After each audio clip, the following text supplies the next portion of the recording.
just to let folks know what we're waiting on here, our first matter has a special permit, and we're supposed to have 7 people for that, and we're expecting our 7th member.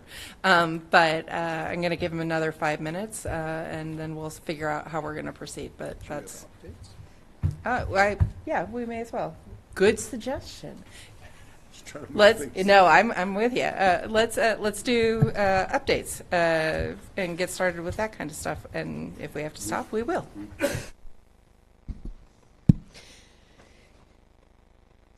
Thank you, Madam Chair. Good evening, everybody. Tonight's agenda has several items. So first is a hearing on 1416 Jackson Street, which is a residential project, followed by 3 zoning public hearings. So first one is a zoning petition from the City Council related to changes altering flat and concave roofs. The second is a Gargano petition, which is a property owner sponsored petition for 234 Monsignor O'Brien Highway. The Ordinance Committee held a hearing on this matter last week, and the petitioner indicated that they wanted the council to hold the matter in committee and not act upon it. So that should be a quick item on the board's agenda. And finally, another city council petition on facilitating accessory apartments across the city. And then in general business matters, we have a design update on 145 Broadway, which is primarily focused on update related to wind analysis. The next meeting of the board will be January 29th, which will be a public hearing on Alexandria's Grand Junction overlay zoning petition. And February 5th will be the following meeting, which is focused on town gown. The order will be MIT, Lesley University, Harvard, and then finally Hult Institute of Business. And related matters of interest, related meetings of interest. The Ordinance Committee will have its hearings on the Alexandria Grand Junction overlay petition on January 30th at 5:30. They will have their hearing on the changes to flat roofs on February 5th at 1 o'clock. Also on February 5th at 4 o'clock, there will be a Ordinance Committee hearing on the modifications to facilitate accessory apartments. Other meetings of interest on tomorrow, which is the 23rd, tomorrow, which is February 23rd, we will have the first meeting of the Climate Resilience Zoning Task Force. That will be at City Hall at 5:30. The board has 2 representatives. Ted and Louis will both be members of that committee. And this is a follow-up to the Brown petition, which the board discussed earlier. And the idea is to take the preparedness and resilience work that we have been doing through the Cambridge, the CCPR, the Cambridge Climate Resilience Task Force, and that work, the planning work, and translate that into zoning recommendations, which will then come before both the City Council and the Planning Board. On the 24th, which is Thursday, we have a Envision Cambridge showcase, which is this is the conclusion of the Envision Cambridge process. We will have summaries of the sort of executive summaries of the report available for folks, and so many of the board members have been involved in that process as well, and so that will be an opportunity to take a look at what the whole product looks like. There is an exhibit at the library right now for folks who might not be able to make it at 6 o'clock on Thursday, but it's an interesting piece, and we will of course have copies of the summary for the board as well. On February 4th, Once a year, we have a joint meeting of our pedestrian, bike, and transit committees, which is exciting to bring all the modes together. So that will be on February 4th at 5:30 here on the 4th floor. And on the 6th, I think last time I had said that we had a meeting scheduled, a workshop scheduled for preparing your business for construction impacts focused on Inman Square, because that has been a real issue for retailers in the area. And that was one of our most popular workshops that we do for retailers anytime. And so we are hosting one in Harvard Square at the Smith Center on the 6th. It's not something that the board might want to go to, but it is of interest just because retail has been such an interest of the board. So those are my my updates for today. Thank you very much. Thank you. I think we have some transcripts for adoption. We have, you can correct me, we have transcripts for September 25th and November 13th of last year, and that's it. Can I get a motion to adopt the transcripts? Second? Okay. All those in favor? Great. Okay. Well, it being past 6:30 and we now have the full board here, we will move to our first public hearing, which is for 1416 Jackson Street. Is the petitioner present?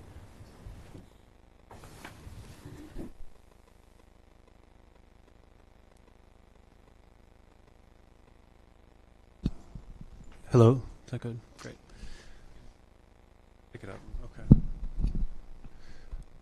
I'm Robert Lynn, and I'm the architect on this project, and I've been working with Greg Matioshin, who's here in the audience as well.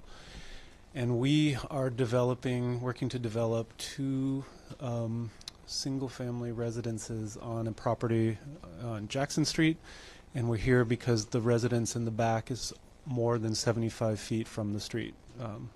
Every other way we're conforming with the zoning ordinances.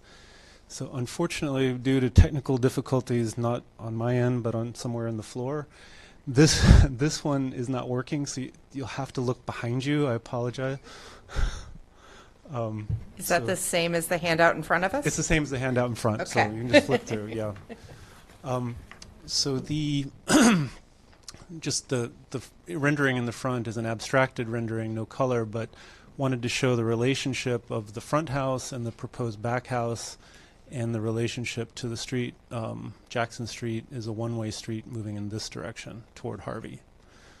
I won't go into great detail, but you can see from this point here back to all of the shaded area, that's the zone that's after the 75-foot area. So this section of the back house is within that, beyond the 75 feet, and that's why we're here today.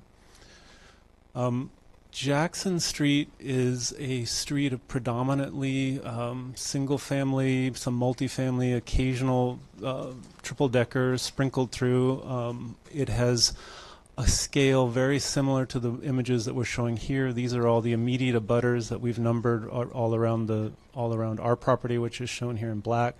But these are all 2-story, 2.5-story structures, primarily workers' cottages that have been renovated, and they all have a kind of nice, not all of them, but many of them have a nice roof profile, and the street has some charm. The existing property does have an older 19th century workers' cottage on it. It's a 1-story structure that has no front door that's visible from the street. The interior has some rooms that are 6 feet head floor to ceiling height. And we started the process by meeting with Charlie Sullivan and Sarah at the Historic Commission. We talked through, showed them what we were going to do, and Charlie said, this is one that we would not deem significant. So we've moved on from there. Interestingly, it's not in any way conforming to the ordinance. It's right up against the street. It's right up against the house next to it. So I think by making the project, the house that we're putting in the front conform to the ordinance, it's going to improve the relationship to the adjacent house because there'll be a little more light and air. It'll be set back the required 10 feet. So our proposal is to have two gabled structures, one with the ridge running perpendicular to Jackson Street in the front, two parking lots, two parking spaces to the right, and then a second structure with the ridge running parallel to Jackson Street, but with this little bump out in the front to give it a presence from the street. And you can see it's shifted so that even when you're driving past this house in the front, you actually see the front door to the house in the back, so that there's a relationship to the street. The existing curb cut is this giant 30 or 40, I don't know how big it is, but this huge opening here. And based on our meeting with planning board staff and the urban designers, they suggested that we break that up and create a smaller curb cut and have some sort of a delineation between what we're showing here and what's in the adjacent property. At one point, these were all one contiguous property owned by the same owner, and they used it as a moving company. So the entire site currently is paved. I don't know if I have a site plan of that, but the entire site is paved and was, I think, used to park moving trucks primarily. So the front house, I won't belabor the issue, but it's a very, very open floor plan on the first floor. Back house, open floor plan on the first floor with a mudroom in the front. We have parking, walkway to get to the back where we have trash and recycling out of public view at the back side, and then another walkway to get around to the back end of this where we're putting trash and recycling. Both have front entrances that are visible from the street. The first floor is here, 2 bedrooms on the second floor, and a bedroom and a den in the basement and the front house. Back house, open floor plan on the first floor, 3 smaller bedrooms on the second floor, a small bedroom, a den, and a bathroom in the basement. This is the existing house that I was talking about earlier that Historic Commission deemed not significant. And these are the elevations of the front house. We wanted it to feel that it was very contextual, so we're maintaining this gabled roof pitch. We're planning to clad it with a hardy plank. That would be this color, this cobblestone color, which we feel like is compatible with a lot of the other houses in the neighborhood. And then we've done, in the back side, we've pushed in some piece of it so that there's a little bit of the second floor overhanging it, which in our minds gives it a feeling like it's a bit more contemporary. It feels like it's something of today where we're not trying to replicate a worker's cottage. And in this zone, we'll have a tighter overlap with our plank. So there'll be a wider, a larger spacing, and then we'll have it tighter in the backside to create some differentiation. The back house, the same palette. As you can see from this is the elevation that's fronting the backyard of the house in front. And so we have the stairs that are right here in this elevation and the mudroom, so that in no case are you ever like sitting in your living room watching the people on the front house, their backyard. In this zone right here, it's buffered by the stair in this room, but we have smaller windows and less visibility, and then it really opens up on the backside where you're going to get much more privacy. Same detail where we have some piece that's pushed in a little bit in the corner, a cantilevered corner, and then tighter spacing with the clapboard or the hardy plank. And this is just a relationship showing that the two houses speak to each other. They're both the same height. They're carrying along some datum lines from the front of the street all the way back to the back, and they have the same vocabulary and trim. And then finally, these are just some views. Again, from Jackson Street, the back house, the front house. This is as you turn from Ringe onto Jackson, you're seeing the front house. This is the backyard of the front house, and this is the backyard of the back house.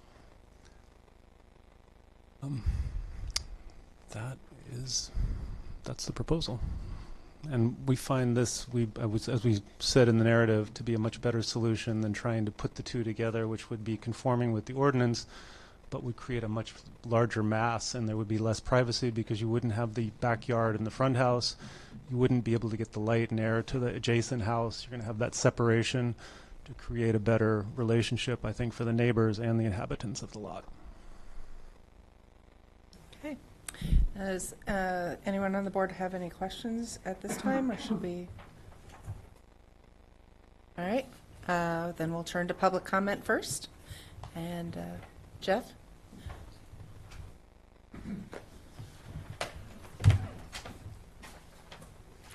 All right. We will give everyone a chance to speak if you've signed up or if you haven't. When you come forward to speak, I ask that you'll get 3 minutes to speak. There's a lighting system that will tell you that when you have 30 seconds left, the light will turn from green to yellow. When your time is up, it'll turn to red, and then we'll ask you to stop. Please give your name and address and spell your name for the stenographer. And with that, first person who indicated might want to speak is Skip Shlomi. No? Then Diana Schneidman.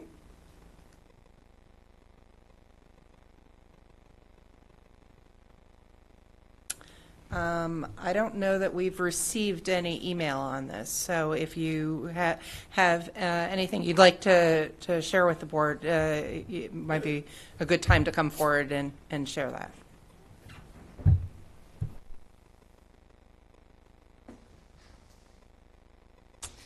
Hi, is it on? Yes, it's on. I'm Diana Schneidman, Diana Schneidman. I'm the owner of number 10 Jackson Street, so the little house to the left on the picture. And we just, myself and the other owner of number 8, just wanted to make sure that there was really good pest control during construction, because I guess in prior constructions we've had mice. I'm a brand new owner, literally 3 weeks, so I'm sort of speaking on behalf of us both. This is my first planning board meeting. It's very exciting. It's a little hard to tell from the pictures and the elevation, the access to the side of the house. I just wanted, it does seem like you've thought of that, but not being a professional, is just sort of noting the, because my house is so up against the property line, that was orphaned in a long time ago. Just wanted to make sure that we had access, because there is a little bit of work that needs to be done on that side of the house. Wanted to make sure there was snow removal, because I noticed there was not after the storm yesterday. And I'm trying to remember what else is in my email, to be honest. But I think that's probably, I guess I did have a question about kind of situating the house next to mine as opposed to kind of next to the driveway next door. And again, I'm sure that was intentional, but just curious. I think that's it. Thank you. Okay, thank you. From the public who would like to be heard on this matter? Okay.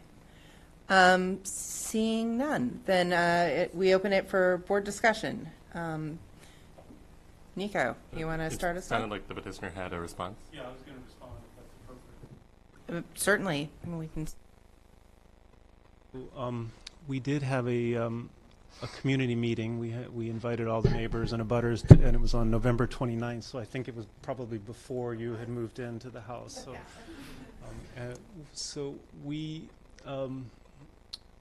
start with your question, we're setting the house back 7'6" on this side. Sorry, it's the 7'6" side yard setback from your house currently, and that's what's required by the ordinance, by the zoning bylaws if you're doing something new. And we are making what was there currently, I think we're adding about 4 feet from, I think there's about 3 feet over, so there'll be a bit more breathing room than what was there previously. In terms of snow removal, we're imagining that there's going to be a walkway on this backside that allows them to get to trash and recycling. So I think that whoever the future owner is, that's going to be something that they'll want to maintain, that backside. In terms of actually having access to your property, that's something you probably need to work through with whoever the future owner is, because you're right on the property line, and no matter what, ladders would have to start on their property and get up to yours. But there's definitely going to be some room to be able to have a ladder and get that access. And if you're going to be doing the whatever you're doing before these are built or in the process, then you should talk to Greg, who will own the property until that he eventually sells it at some point. So. So I think, we're hoping that once we have this, we'll have everything ready and submitted for the permit once, if the board feels that it's appropriate. Then, Greg, correct me if I'm wrong, but you were hoping a 6-month time frame?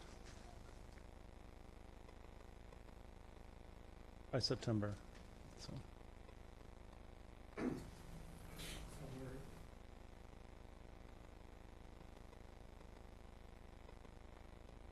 In terms of the pest control, ISD will make sure that's. Sorry, sir. If you're going to speak, can you come to the microphone and introduce yourself? My name is Gregory Mattiosian, Matteosian. I'm the current owner of 1416 Jackson Street.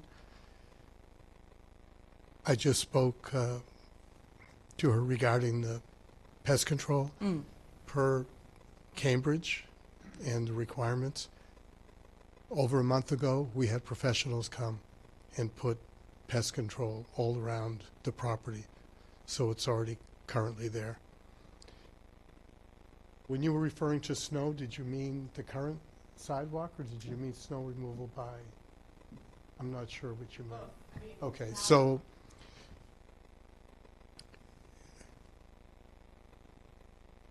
Eversource was just there a few days ago. They asked me to leave it alone until midweek. So tomorrow I will be going personally and doing the sidewalk, and for the remainder of the winter, I'm responsible for doing the sidewalk myself. I only live a few blocks away. I'll be taking care of it. We have someone to do the removal for the driveway and to push most of the snow back. But I just wanted, Eversource said, please just let us finish. And so that's why it wasn't done immediately upon the storm. Okay. Thank you. Thank you. All right.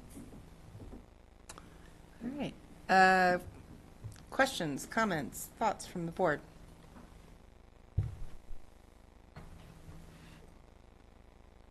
Sure. There was another question that was raised about the relative locations of the buildings and why you chose to put one not against the driveway but closer to the abutter. So part of it was we wanted both of the houses to have a relationship to the street so that you could see the front door, and that we feel, and I think the city agrees, that that's a nice urban planning move. And there's already an existing curb cut on the right side. There's that huge curb cut. So we wanted to take advantage of that curb cut, keep what's there. We're actually making it smaller, and then put the house in front in relationship to that curb cut, and then have the house in back slid over to the right so that you could see its entry from the street, so that it didn't feel like it was completely hidden. So that was our original thinking when we set up the relationship. And interestingly enough, when Greg was at Historic, he found a site plan from, what was the date? 1896, and it had footprint of almost identical to what we're showing right now was on the site, with a house in front and then a house slid over, or maybe if not a house, a structure to the back. So it felt like we're replicating what was there. So while I'm focused on that side yard, it's just the rhythm of the street from a planning perspective. I appreciate you're trying to maintain the curb cut, but it seems a shame to memorialize that and then not have a kind of more rational rhythm of the way the buildings might be disposed. But I can understand the complications there. Well, I'm staying on that, I guess it's the southern property line. There's a basement access, a stairwell down into the basement. Does that not count in the setback? Okay. Uncovered stair. Okay. And then just a detailed question on the plan. why the stair from the grade is offset from the front door and pushed over. You know, could we get a bigger yard that the neighbors could enjoy and the eventual property owner could enjoy, and the stairs just simply be lined up with the stairs inside in the front door? One of the design prerequisites that Greg brought to me was a feng shui idea that you don't have the stairs directly spilling out from the front door. So we offset it for that particular reason. Okay.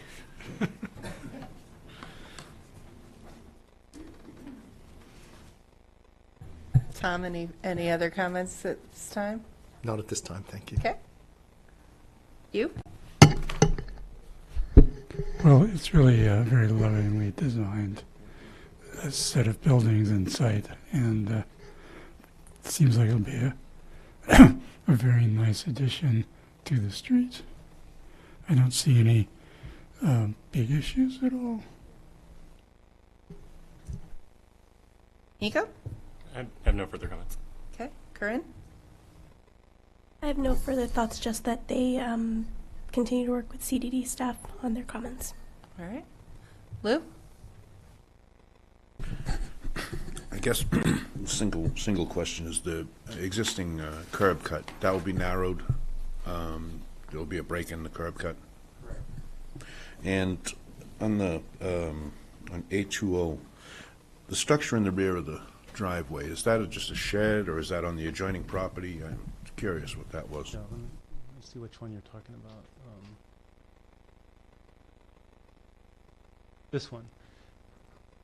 This is the existing house, the workers' cottage that's on the front of that's there that we talked to Charlie Sullivan about, who he said he felt this was not significant. This looks like a shed, but that's actually the house. Yeah, it's such a funny, like, has a funny relationship. Yeah, it does. Yeah.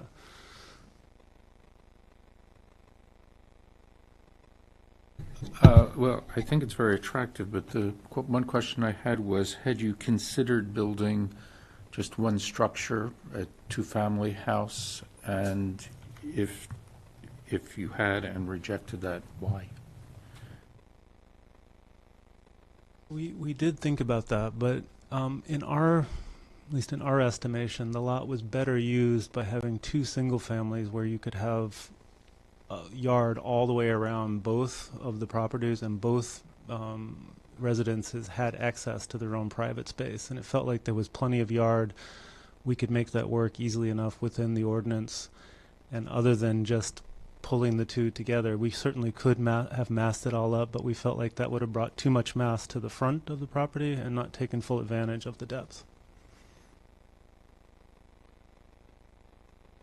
Okay.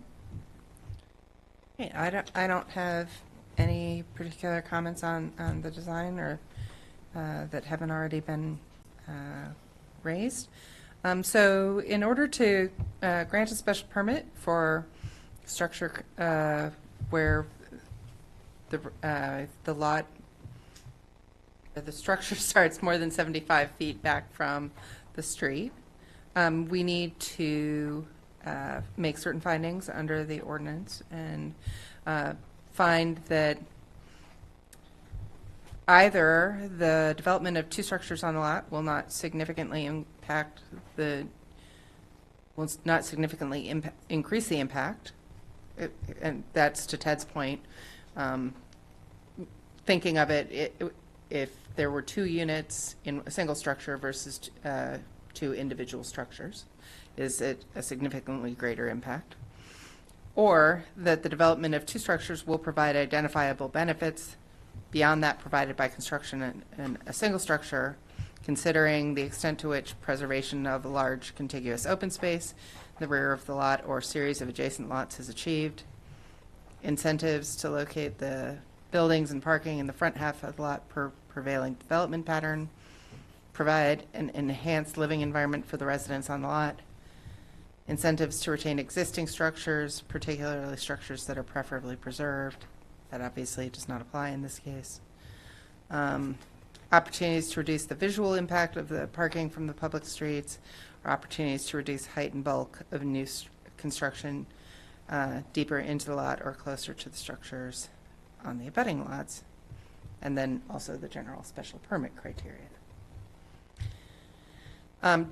Does anyone have any comments that they want to make specifically to those findings, or is everyone comfortable making the findings that the development of the two structures here either feel it will not significantly impact increase the impact of the new construction, or that it does have the identical benefits listed?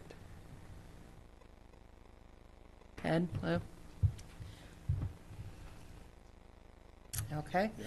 Can I then have a motion to make the necessary findings for special permit for more than one structure containing a principal residential use in 75 feet?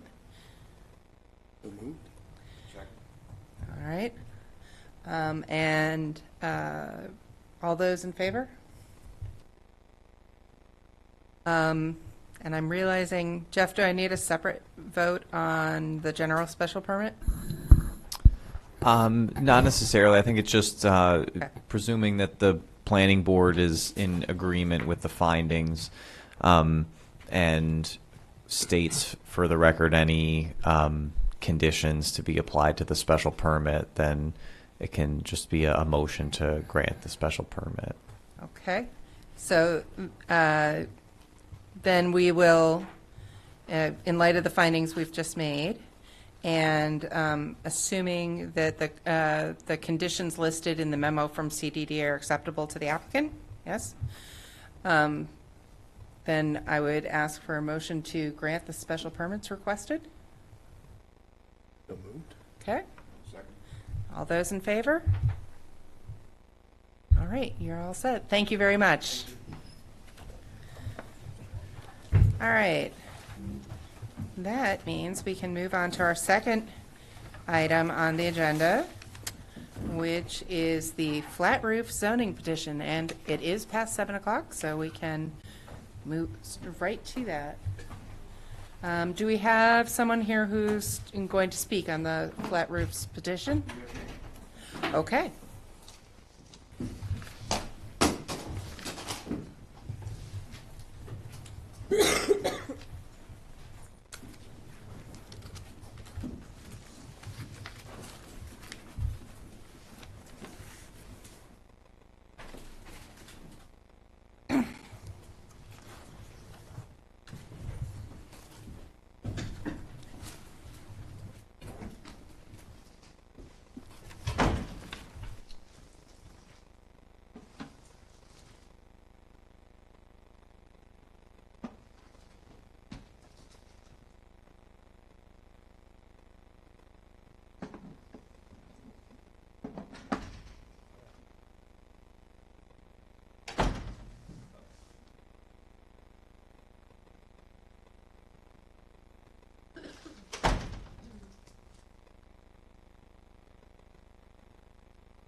So I'm not sure if you were here earlier when it was discussed that there is a technical difficulty that means that the board can't actually see your screen because it doesn't project behind you. I will mime it. Okay, I just didn't want you to invest a whole lot of extra effort in making it perfect when we won't be able to see it anyway. It was perfect already. You were That's just the deprived of that perfection, and for that I feel badly. yeah, as do I. Okay, so thank you all for coming. I guess that's what you do, so thank you for doing that. I'm Craig Kelly, and I'm a city councilor in Cambridge. I live at 6 St. Gerard Terrace, and I'm here to make a proposal I think you've already seen before about allowing people to redo their flat roofs and put a pitch to them. And the idea essentially is you take that water that goes down generally a center drain now, and you move it off to the side. and it goes into, I will see later on, well, you won't see, they will see later on, some cisterns. There we go, I am perfect, there we go. So the idea is to incentivize people to change the flat roofs into a pitched roof, and I think that you will see more of these things as time goes on and the world changes, because the reason we're worried about flat roofs now is climate change. And climate change is going to impact an awful lot of the ways we think about land use and other types of things in governance, in little ways and in big ways. And I'll be upfront, this is one of the little ways, but if it's your roof, it's not a little way. From the city's perspective, it's a little way, but your roof, it's not so much of a little way. So who else is worried about climate change and its impact on the built environment?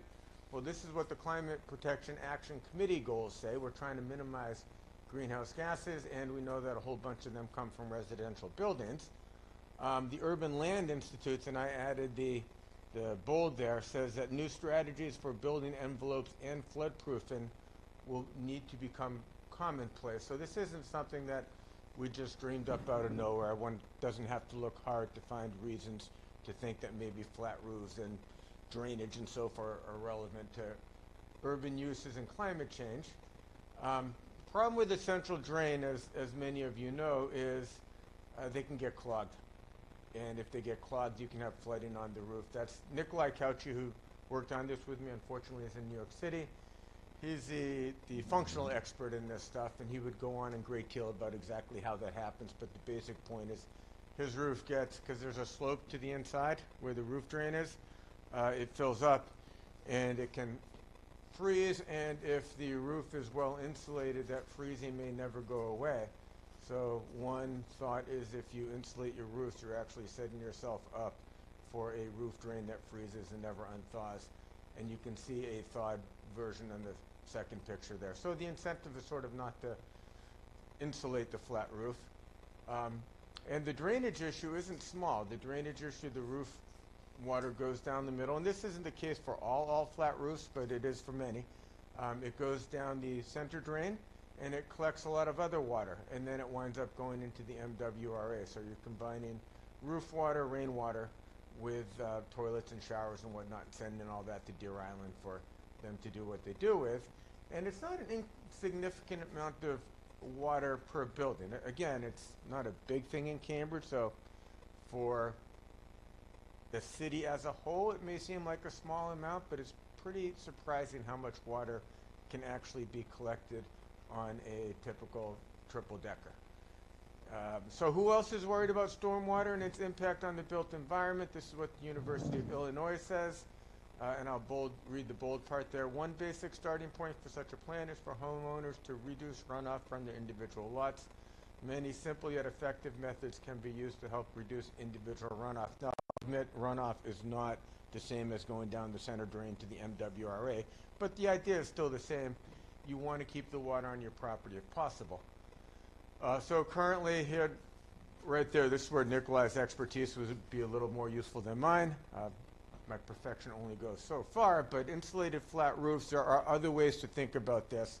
So I won't claim that it's absolutely correct, but there is a fair body of evidence and thought that these are the challenges that we get with an insulated flat roof. And in our new and currently continuing to change weather cycles, we're seeing different sorts of snow load and ice load and so forth that we have in the past, and the roofs just simply aren't able to handle that.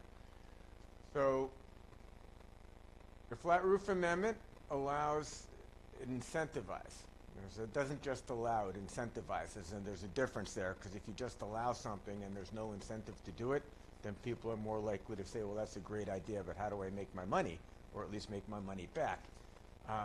So we're incentivizing people to insulate their flat roofs, and that would cut down on emissions, and it would also, because we're pitching them, it would also cut down on all the challenges associated with putting our stormwater into MWRA.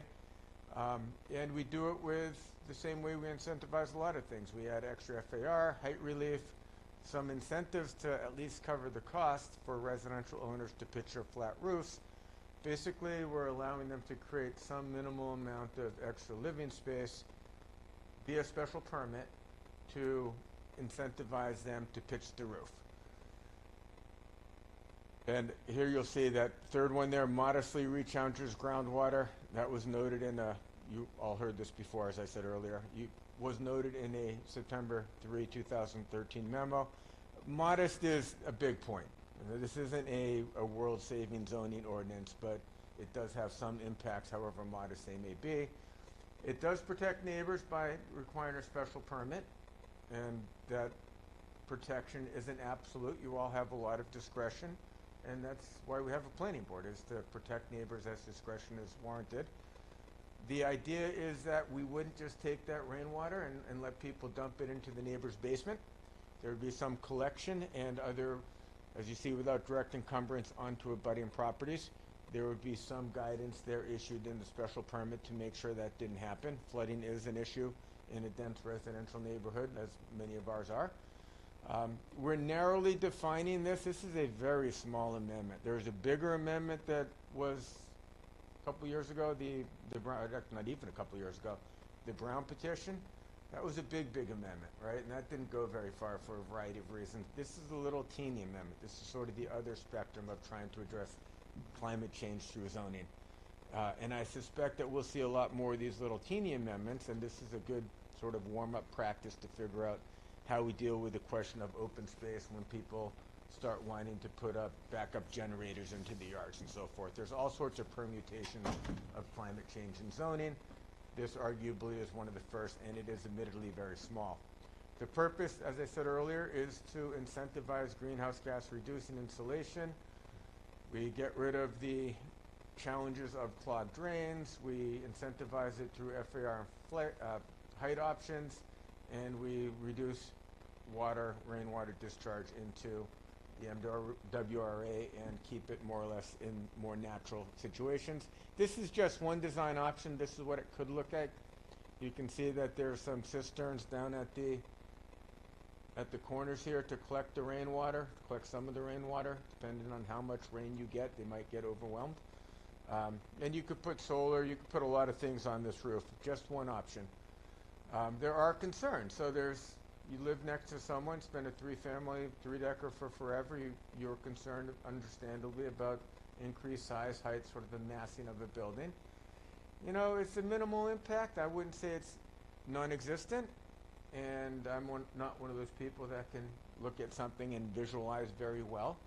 But my experience has been usually when I'm really, really concerned about the impact of something, when it's up, I realize that my concerns were not as grounded as perhaps they would have been had I been able to visualize differently. So this is a representation, not huge impacts visually.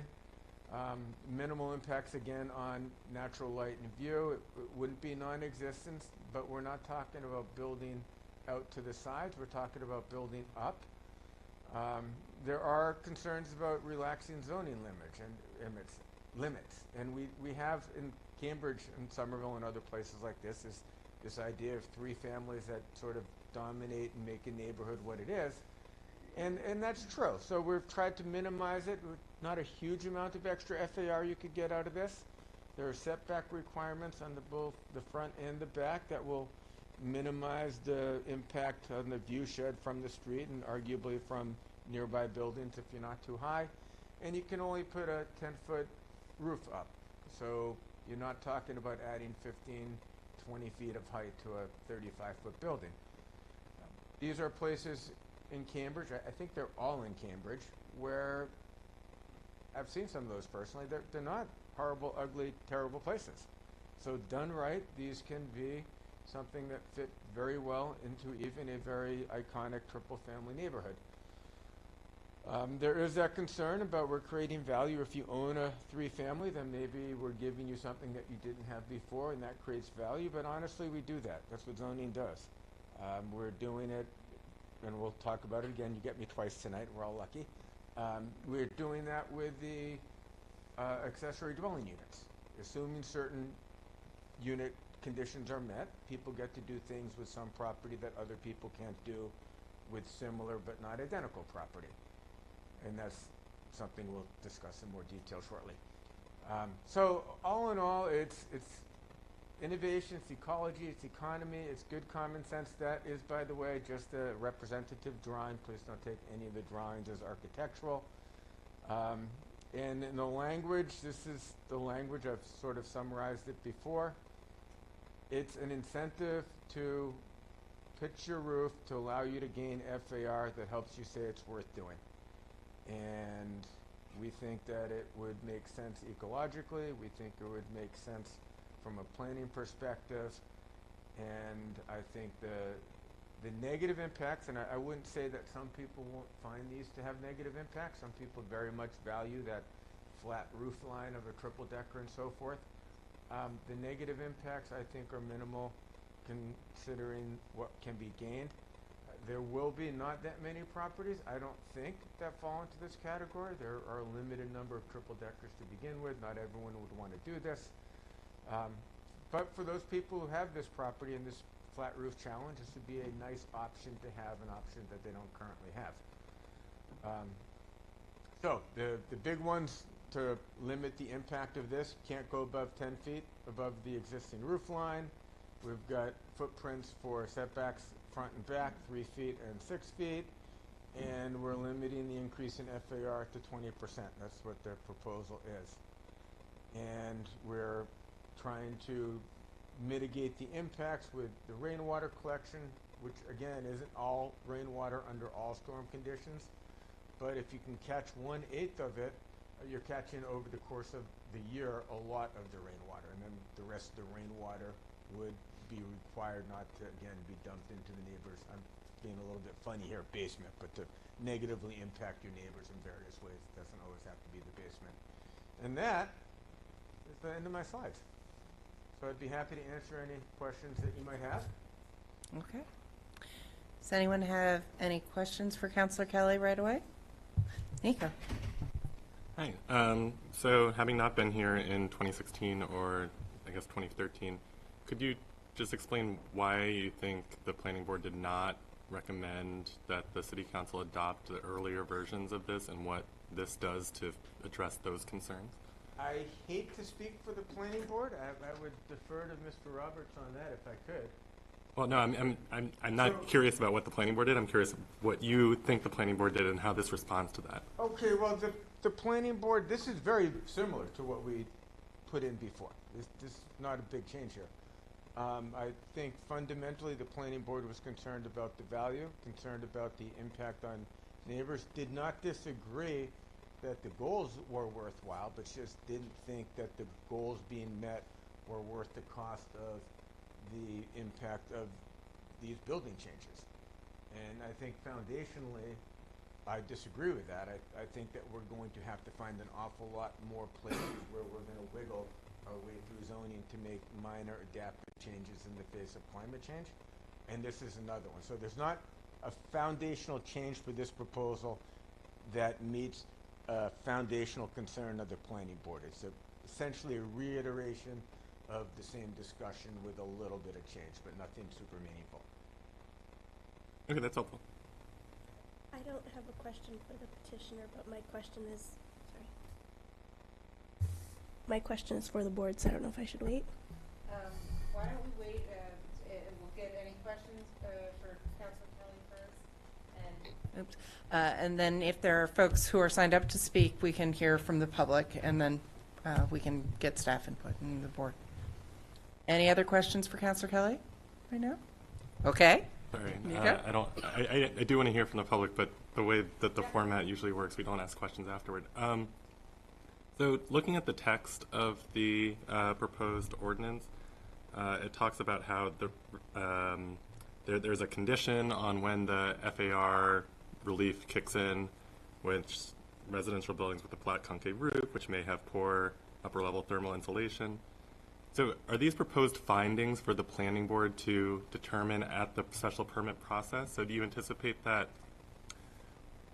Let me back up. We've recently dealt with a new zoning ordinance amendment whose text made it very confusing as to whether it was even applicable in the first place. And so when is this ordinance applicable? Is it applicable only when there are residential buildings with a flat roof that have or which may have poor upper level thermal insulation? Is that part of what we need to find? I believe that's what it says, yes. So how do you propose we would find that? I haven't thought that far ahead. I guess I should have had an answer for that, but I assume you'd find it the same way you find other things, but I couldn't tell you in great detail because I don't know. So would you anticipate that this would apply to most flat-roofed structures? Yes. I would anticipate, but honestly, I don't know. I don't know how many flat roof structures out there actually meet these conditions. Okay, and then it says there's a proviso providing that the resulting construction will, and then there are three things connected by an and. So would you anticipate that all three of those things need to be met before a special permit could be granted?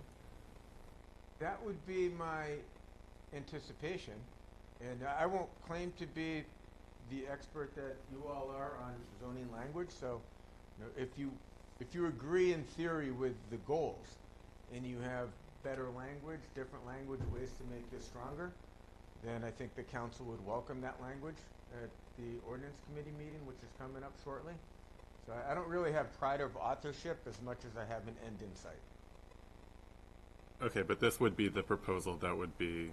Yes, but we can certainly amend it on both the council floor, but also at the ordinance committee. If there's a better way to structure this to get to the same place, then by all means, I'd be very supportive of that. Okay, I'll wait to hear from everyone else before further questions. Thank you very much. Should I leave this up or turn it off? Well, we lost it there again, so I guess for the, no, maybe you'll work your magic when you come back in a little bit. My next one's even better. Swazi, do we have anyone signed up? No one is signed up. Is there anyone from the public who wishes to be heard on this matter? All right, seeing none. Jeff, do you want to do a little history of board's action or non-action on this? So we provided kind of a little bit of an unusual memo on this petition because it's first of all, it was a memo that we submitted back in August of last year. As some might remember, this was a petition that came before the planning board, but due to the lack of quorum at that meeting, the hearing didn't go forward. And what we submitted was a little bit of a summary of what's changed since in response to Nico's question, what changed in the petition since the last time the board reviewed it, and then we provided a little bit of a kind of going back through the various memos and written planning board recommendations. So I won't go through all of it in detail, but I think one of the key themes that stands out to me is in the board's previous comments, which involved a lot of specific comments, but in a general sense, it was about what is the appropriate balance between sort of zoning incentive and public benefit. So, really being able to achieve that balance.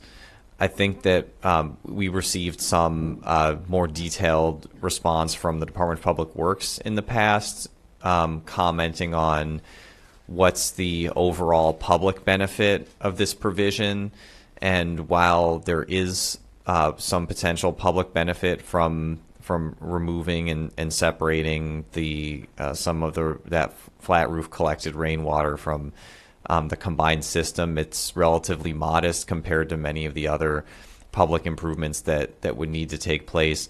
And I think also since that time, there has been a lot of work done by the city on climate change, both from a mitigation standpoint through the city's net zero action plan, which calls for really dramatic reductions in building energy usage across all types and sizes of buildings, including older buildings over time, which is something that's going to require some amount of incentives and investment to make that happen, as well as the more recent climate resilience work, which we're going to be discussing tomorrow and on into the future, which also, there's been material produced through that planning process with some priorities and recommendations for what homeowners might do or owners of small residential buildings might do to help mitigate some impacts of climate change. And again, this is managing stormwater is a piece of it, but there are also bigger pieces in terms of protecting utilities, protecting protecting habitable space from anticipated flood risk. So those kinds of so we have more of that kind of information now, and I think what the planning board was asking the last time around was, with all of the different things that the city might want to incentivize, is this where the city would want to put its emphasis on this particular type of improvement. And I'd note, just as an add-on to that from a zoning perspective, zoning incentives are a tricky thing. Fundamentally, a zoning incentive is just a requirement that you put in place and then relax under certain circumstances. There's really we're not really giving anything with a zoning incentive. We're just taking a requirement and relaxing it, and there's really only so much you can relax it in order for it to make sense. So because of that, the city needs to be judicious about where those zoning incentives go, because if in the future the city wanted to incentivize something else, it might not be as meaningful if the incentive's already been given for something. So that's a little bit of just my take on the past discussion, but if there's anything specific in that past material that we want to follow up on, there's more we've learned since the last time, and we could talk about it. Thank you very much, Jeff. Okay, Hugh jumped right.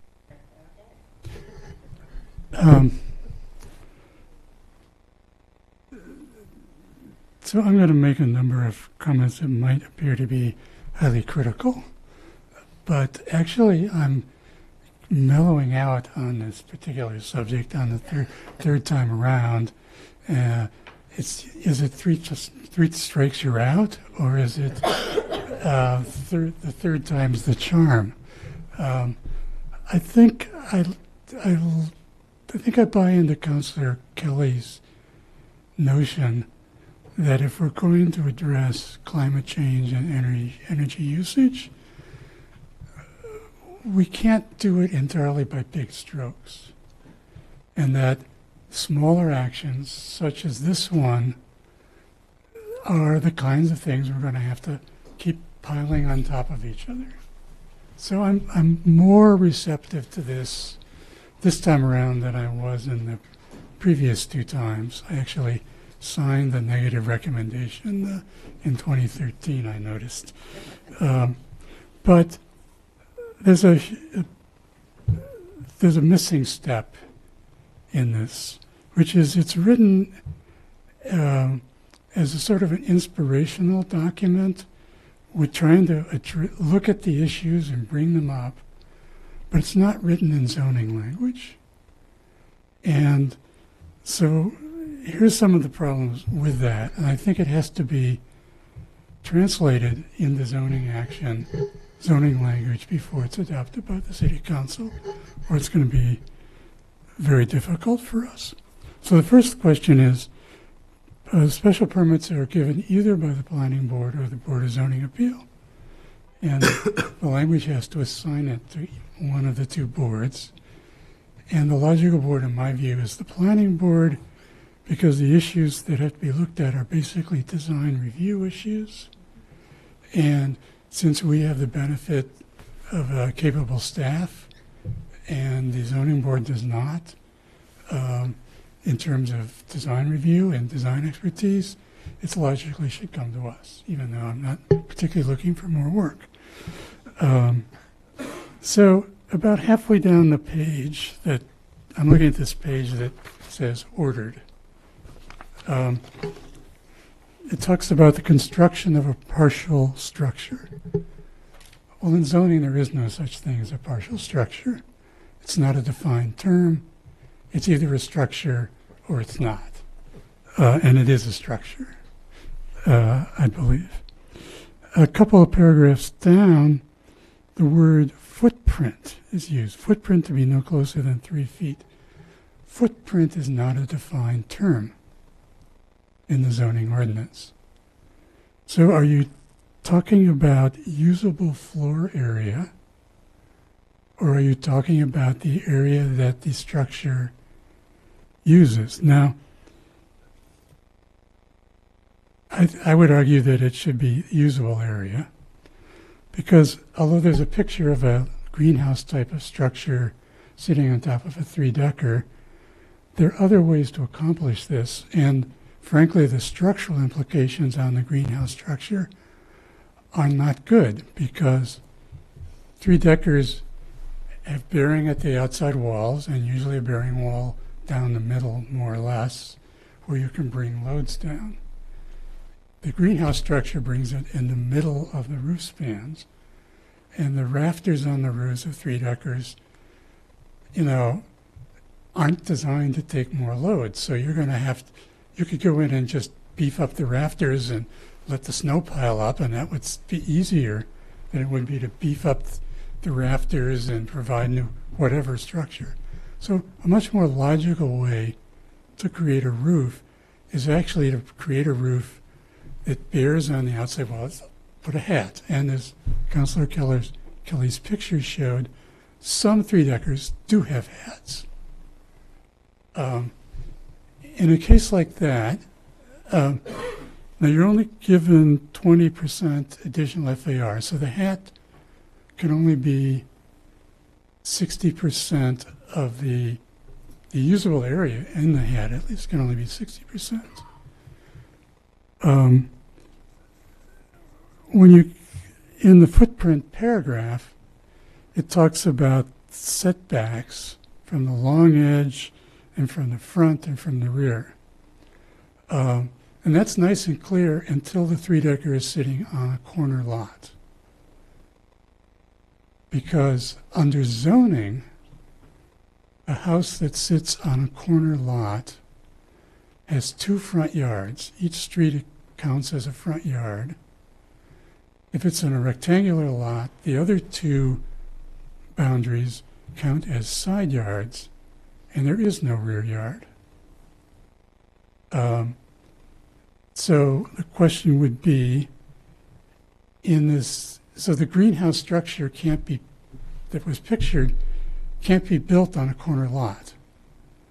If you believe that the 6 feet applies to front yards as defined in the zoning ordinance, which, unless you rewrite this provision to say that it's not the front or the sideness of a building, but it's the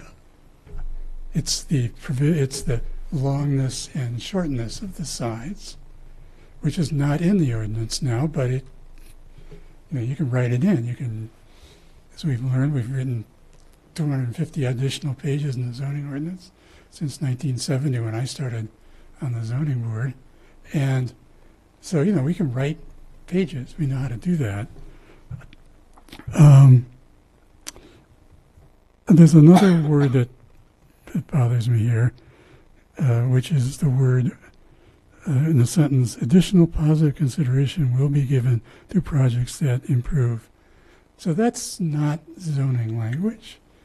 And I think, at first I tried just changing will to shall, which is an instruction to the permit granting authority as to how they're supposed to view this, how they're supposed to act. But in fact, as my colleague pointed out, it needs to be clear what are conditions that need to be met and what are findings that the board needs to consider or to actually make. So that's all drafting issues. I guess, you know, I wouldn't, as I said when I started, I think maybe it's worth actually enacting this, but if so, then all these problems have to be, the language has to be converted from city council order language to zoning ordinance language, and that's different.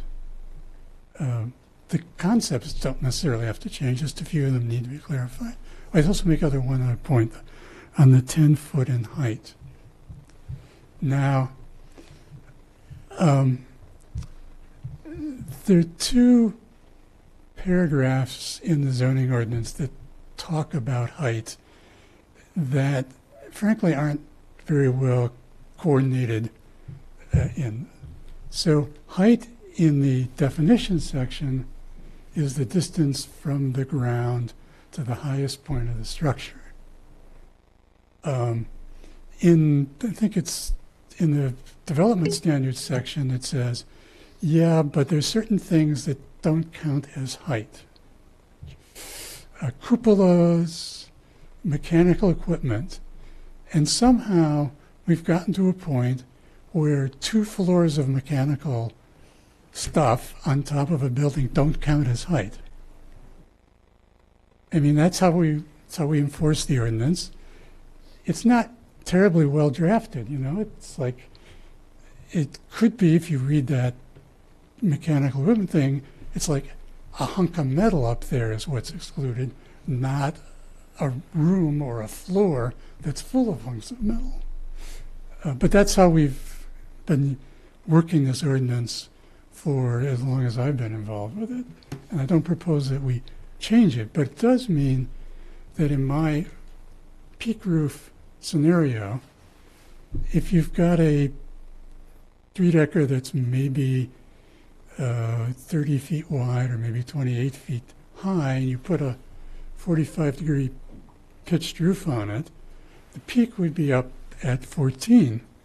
Well, as long as you put the ceiling below 10 feet and put some hunk of metal up in the attic, then it qualifies for the exemption. And it can actually be taller than 10 feet above the existing thing, unless you write something specific in the language that says, in spite of what these other 2 paragraphs says, this is what, under this particular provision, this is how the board, the special permanent authority, is to view, and how the building commissioner, because the building commissioner has to enforce this ordinance, and, you know, we agree on virtually everything, virtually all the time, but it's not 100%. And he has a job to do, and he's, does it in great seriousness and with great intelligence. But sometimes we don't actually agree with how he might come down on some little point. And so if we feel, or if the council feels in enacting this, that 10 feet is the absolute cutoff, can't go higher than that, then it means actually this doesn't work very well, because if the peak is at 10 feet and the eaves are at 0 and you need like 6 feet to stand up, you only get about 10 feet down the middle that you can walk it. Now you also probably need to define how dormers are treated. And if I were to look at this language, I would think the intention is that the dormer, if there was a dormer, and it was set back 3 feet from the, from the face of the building, that would meet the kind of the spirit in which this is written. But it needs to say that. Okay, sorry for being... I got one question for Sure. you while we're on that. So I see this as we get a lot of 10-foot flat roofs added to these buildings. No pitch at all. Because that would be allowed, I would think, and I don't think there's adequate room to put much of a pitch on many of these roofs. So yeah, it's the would that be third allowed? speed. You have a 10-foot, It can't go to the edges under these rules, and maybe a little hard to build. But that might be how things would come up. So there's a 3-decker on Fanewood Circle that was owned by 2 women who suddenly had to make a room for their grandson. And, they had, each of them had a study and they had a bedroom, and there was no place for Indigo. That was the kid's name.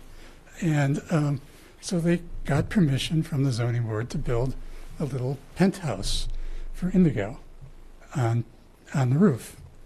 And, it's actually pretty charming in the way in which it was done. And it must have been really cool for the kid to have his own little spot up there. But it did have a flat roof, which is what made me. It was built in the architecture of the building below. Okay. I'll let somebody else. Ted? All right, well, I signed the last decision, so I guess it's appropriate for me to go next. And usually I let, I'm the one who goes into the drafting issues. But no, you did a great job on that. From my point of view, though, the third is not a charm. And I guess sort of philosophical objections remain.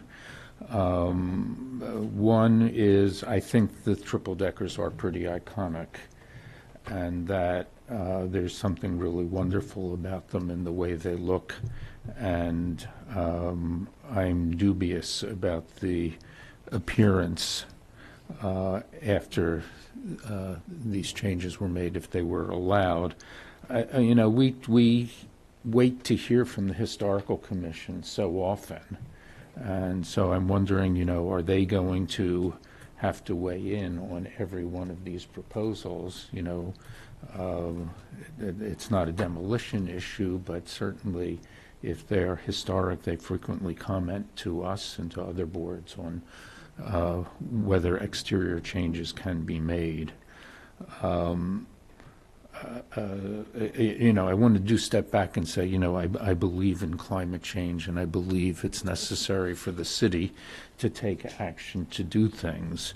But I think, and I may be wrong, but I think most of the times when zoning incentivizes people, it is allowing them to do something new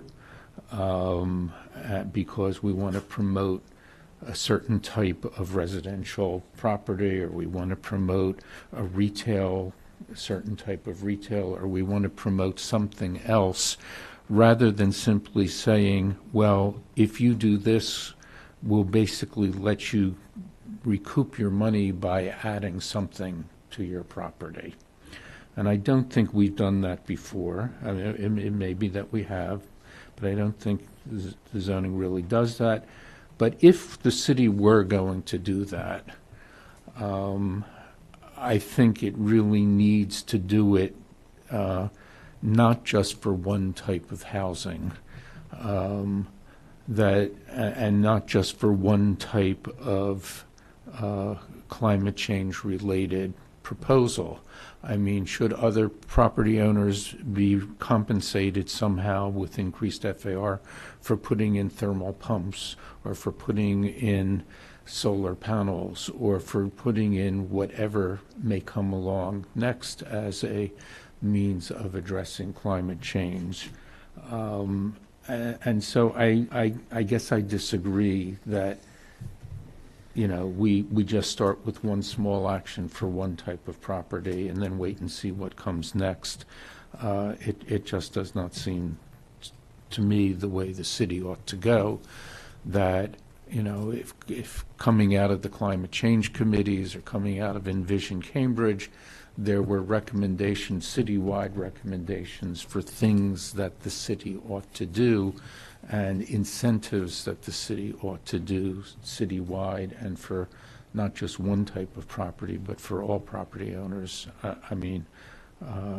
think that would be something that the council really ought to consider.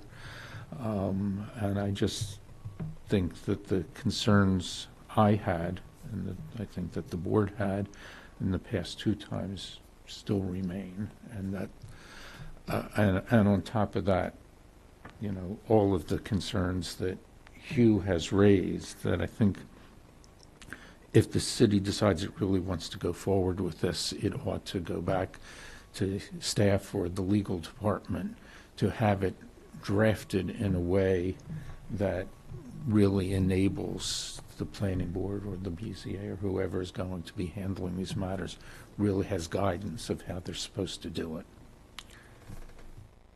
Okay. Tom? Well, first of all, I appreciate the sentiment and actually the process, the idea that you could make incremental change, and a lot of incremental change would add up to something significant. I would say furthermore, not only steering water away from Deer Island, but actually infiltrating it into the ground is something important. I happen to know a little bit about the way the watershed works here. It's very good for the river, but there's a combination of things that need to be done to reduce temperatures and to help the river. But spilling the water onto lots without affecting neighbors is really a responsible and a really good thing to do.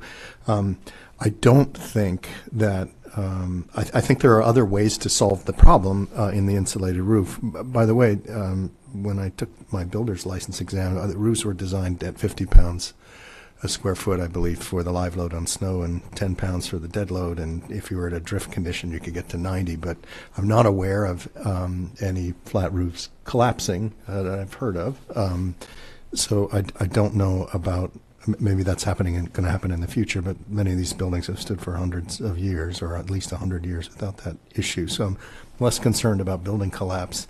But the insulation is important, and I don't think trading a quadruple decker for a triple decker is really worth that additional insulation. But I think some incentives could be potentially built in. Allow a little bit of height, which was suggested to make skylights, allow roof access in a city limited with open space. Maybe there's a way in which we could permit access to roofs, which is not, there's a penalty for that. It counts as FAR currently. Solar panels on a flat roof are absolutely doable. I don't understand why that can't be done on a flat roof. So I would say there are other ways to incentivize the insulation, the additional insulation, and there's other ways to solve the roof drainage. The roof can simply be pitched to one side and drain down the side of the building over the lot. My quick calculations say somewhere between 6 and 8 inches of pitch would get you to do that on a normal triple decker. And I happen to know of a building that works exactly that way. So I think there are easier ways to solve the issue, and I don't think it should be at the cost of this much FAR in development. That's where I am. So I have moved since 2013 and this is 2016. I have sympathy for the charge here, but the trade-off just doesn't make sense to me. Lou?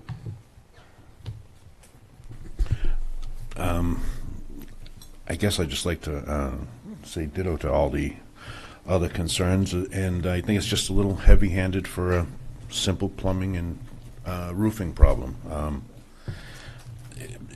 A lot of our problems are going to be handled incrementally, I agree. This is not really incrementally. I guess that's all I have to say. Nico? So philosophically, I support the proposal. Again, I agree with everyone that incremental responses to climate change is a good way to go. I also support the idea of increasing FAR, generally speaking. More opportunities for more tenants, I think, is a good thing. It's hard for me to evaluate this particular proposal because, as Hugh pointed out, the language of it is sort of incomprehensible from a zoning perspective, so it's hard to know what the trade-offs are. And I agree with what Jeff said earlier at the beginning of this, that what zoning involves is trade-offs. It involves trade-offs between housing and the environment and congestion and everything else. And from this proposal, it's hard to tell what the benefit is, considering what we know the city would be giving up by allowing anyone who has a flat roof that has poor upper level thermal insulation would be gaining. So I think the city should, take the opportunity for value capture. It should make more ordinances like this that exchanges the opportunity to build up in exchange for a benefit. But I'd like to see future proposals really quantify what the benefit is in a way that I don't think this one does with this language in the proposal. Corinne? So most of my questions have been answered by you already, because my question was for my colleagues about why they were for or against the proposal. I have a question for Catherine. Is our job tonight to make a recommendation to City Council? Okay. And then a question for anyone who can answer it. Hugh mentioned the example of folks who added on to their building and were granted a special permit to find a variance. So is it, if I had a triple decker with a flat roof, could I come before the board and say I would like to make a pitched roof and request a variance? The Board of Zoning Appeals right Yeah. now, not the planning board. Okay, thank you. That's all I have. So I live in exactly one of these buildings. I am the top floor of a triple decker that has a poorly insulated roof, and therefore we did not have ice dams during the snows in 2015. And I would just add one further wrinkle to this. My building is condo, as I think lots of triple deckers are right now. And I don't know what it would take to get the other owners in the building to agree to add something on to let me insulate my roof. I don't know who would capture the value of that addition.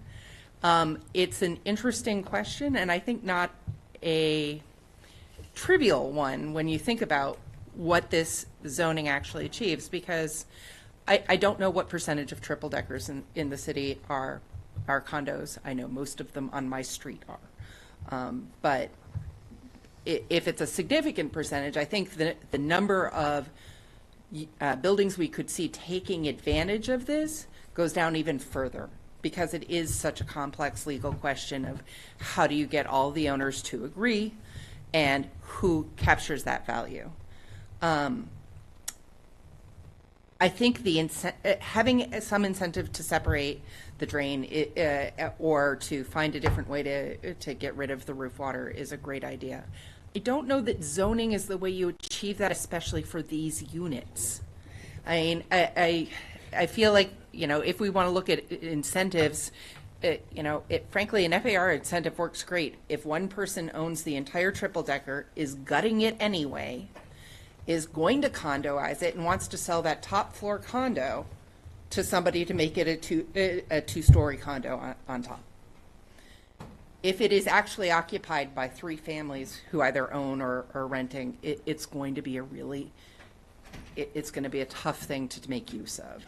Whereas, if there were some kind of tax incentive or something like that where the condo association could get a rebate to separate their roof runoff and put in a 6-inch tilt on the roof so that it comes down and connects to storm sewers instead of sanitary sewers. There are a lot of ways to hit this, and I think that hitting it is worth doing. I would love to insulate my roof. It would bring my personal heating bills down. It would make my unit more comfortable. But right now I don't dare, because I do want the snow to melt so that we don't end up with a roof collapse. I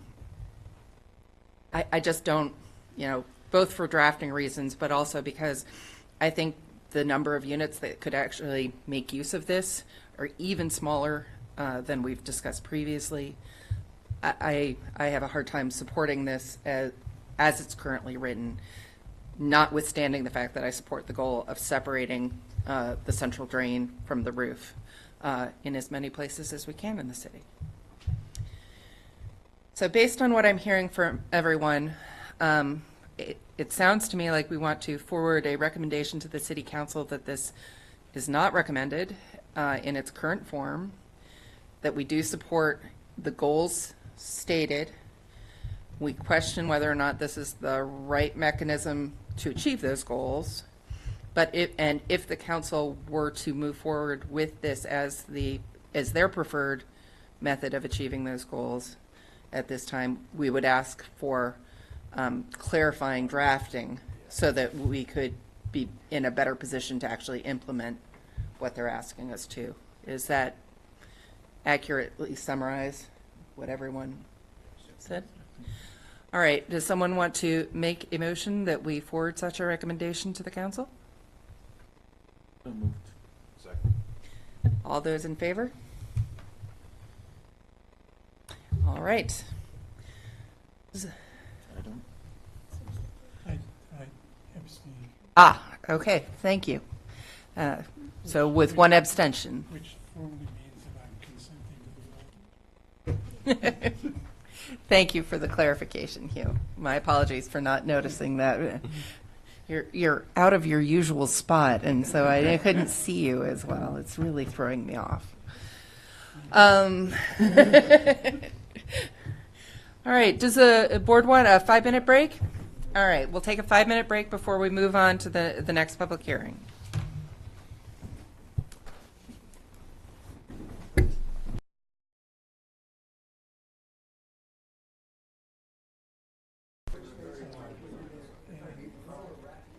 So, lose the 10-year lease with Eastern Bay, who actually financed the project, and they're good guys. So I went to the construction and said, look, it's only, as far as I could see, 350,000 square foot. Oh, what the one is triple X the choice.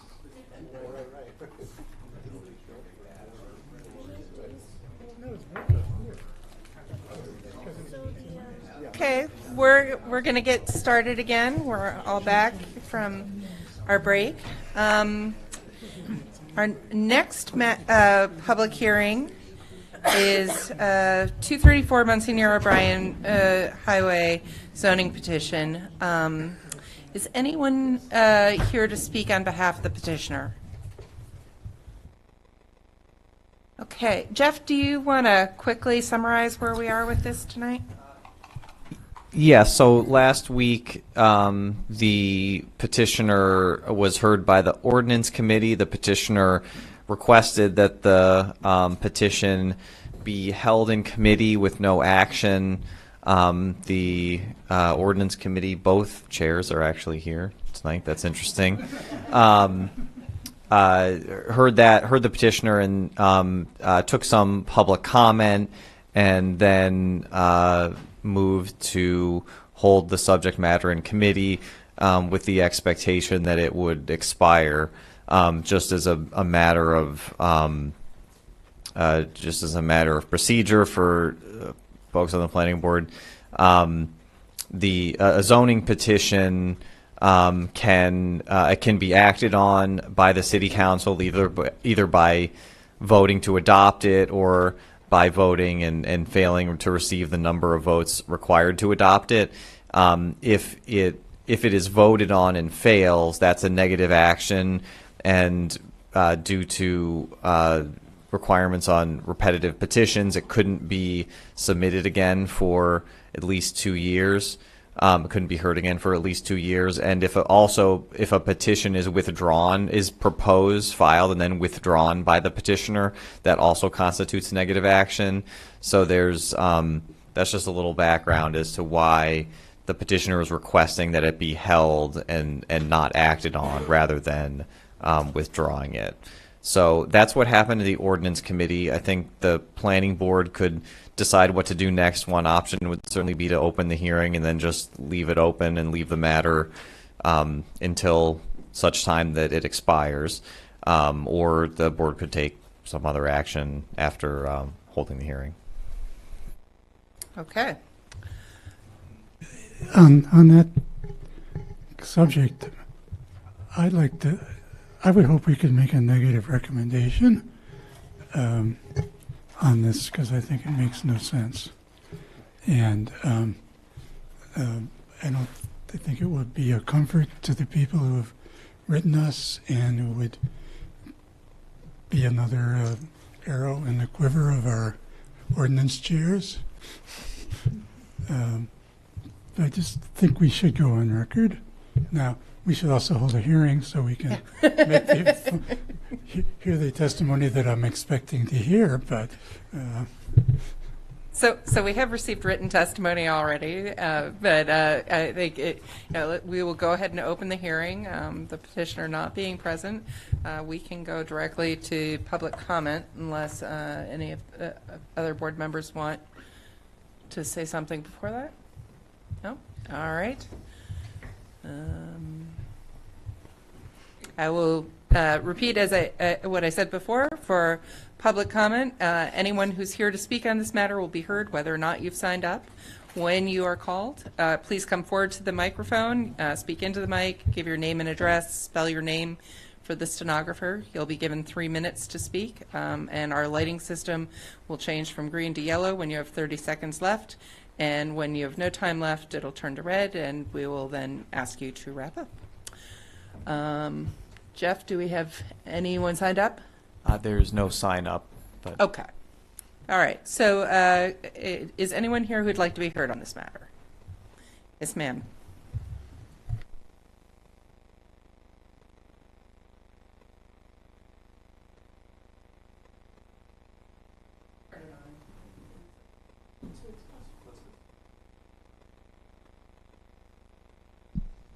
Hello?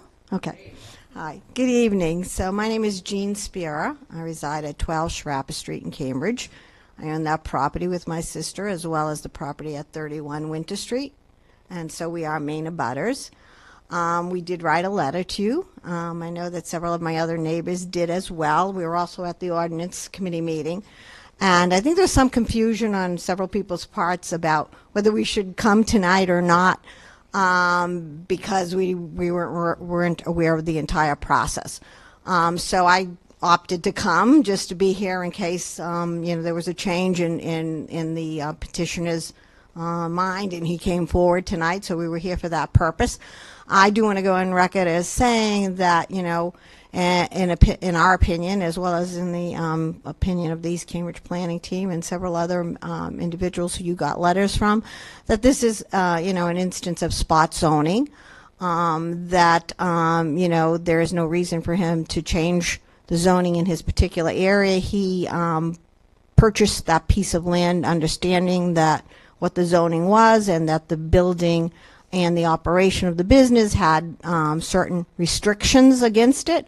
I think we've been more than generous in overlooking some of the, failure to abide by all of the regulations in terms of the number of parking spaces that he uses, and I certainly have pictures to that effect if I needed to present them. But I think that we're really concerned, I know people are concerned about the nature of the business he proposes there, but I'm really concerned about the changing of that particular section of the zoning. Many years ago, my mother came before this board and many other boards and was really one of the spearheading persons in getting that particular chunk of land zoned to residential C. So on behalf of all the work and effort she did those many, many years ago, we're standing here asking that you keep the residential quality of that neighborhood, understanding that there are so many places in Cambridge where you see residences, especially small one-family, single-family homes, being, taken over and moved here or there, and taken over by businesses and larger pieces of condominiums or whatever it might be. So I'm here tonight. I'm representing a lot of people who weren't able to come, and you certainly have their letters as well. And if we need to do something further, we're certainly prepared to do that. So I thank you for your attention. And if you have any questions or if I need to make any other comments, please let me know. Thank you very much. Anyone else wishing to be heard on this? Okay. We did receive a number of letters, including one from the East Cambridge planning team, so I think a lot of the neighborhood has weighed in on this, but now's our chance. And so, board members, any comments that you wish to make? As Jeff noted, we have a lot of options. We can forward a recommendation of any kind to the city council, or we can leave the hearing open. Who would like to start us off?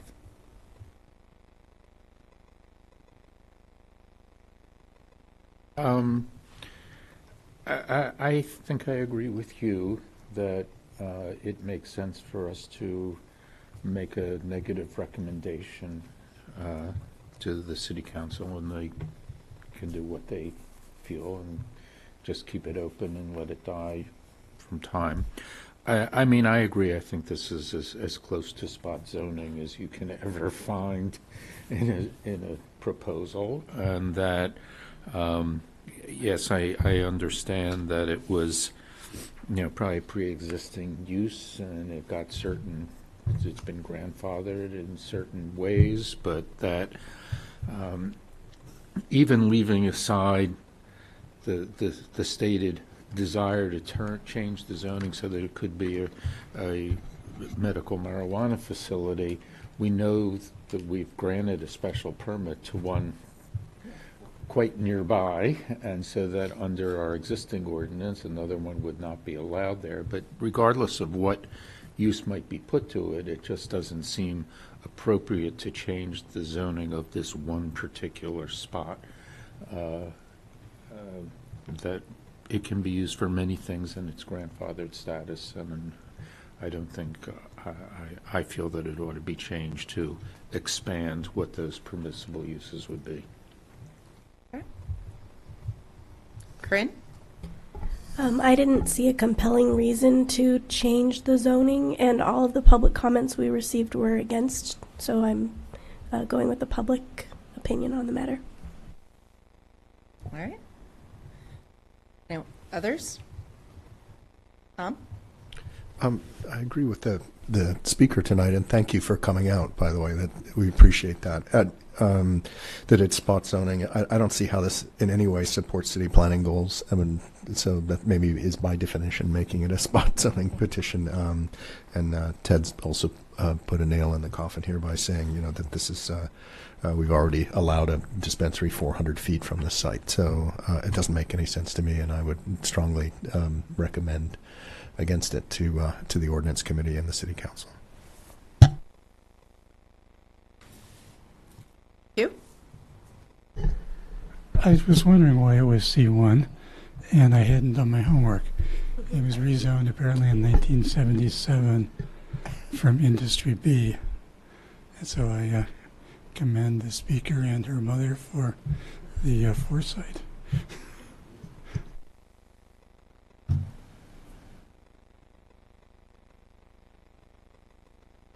Okay. It sounds like then the board is prepared to forward a negative recommendation to the city council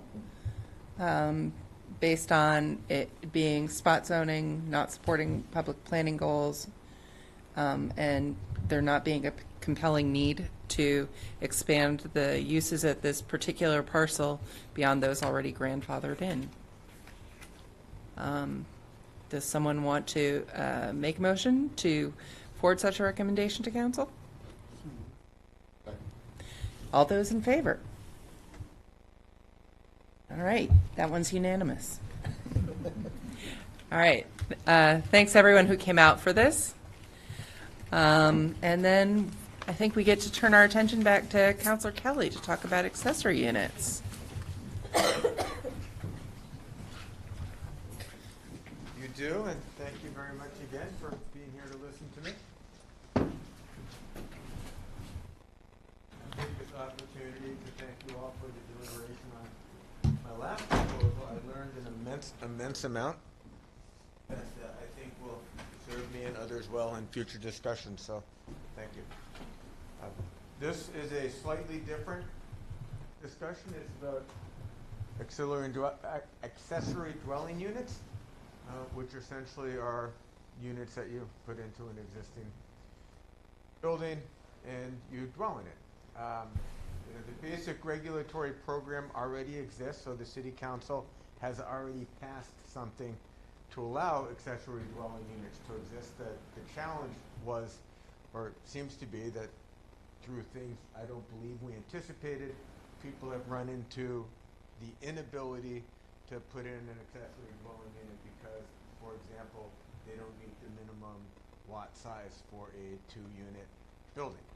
So they then have to go get a variance, and we'll hear during public comment about how that can be a negative thing.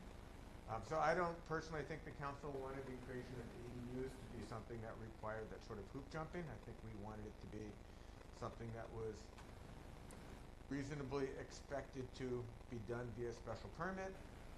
As I've said with the other proposal, this isn't something that I suspect you'll get flooded with in terms of people wanting to, in fact, it's not even you, it's the BZA.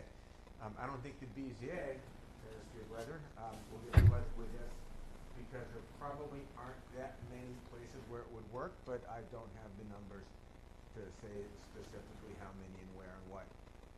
So the intent of these proposed amendments, again, we do have an existing ADU zoning code, is just something that I'm proposing that we change. One is to allow people to create accessory dwelling units in existing largely.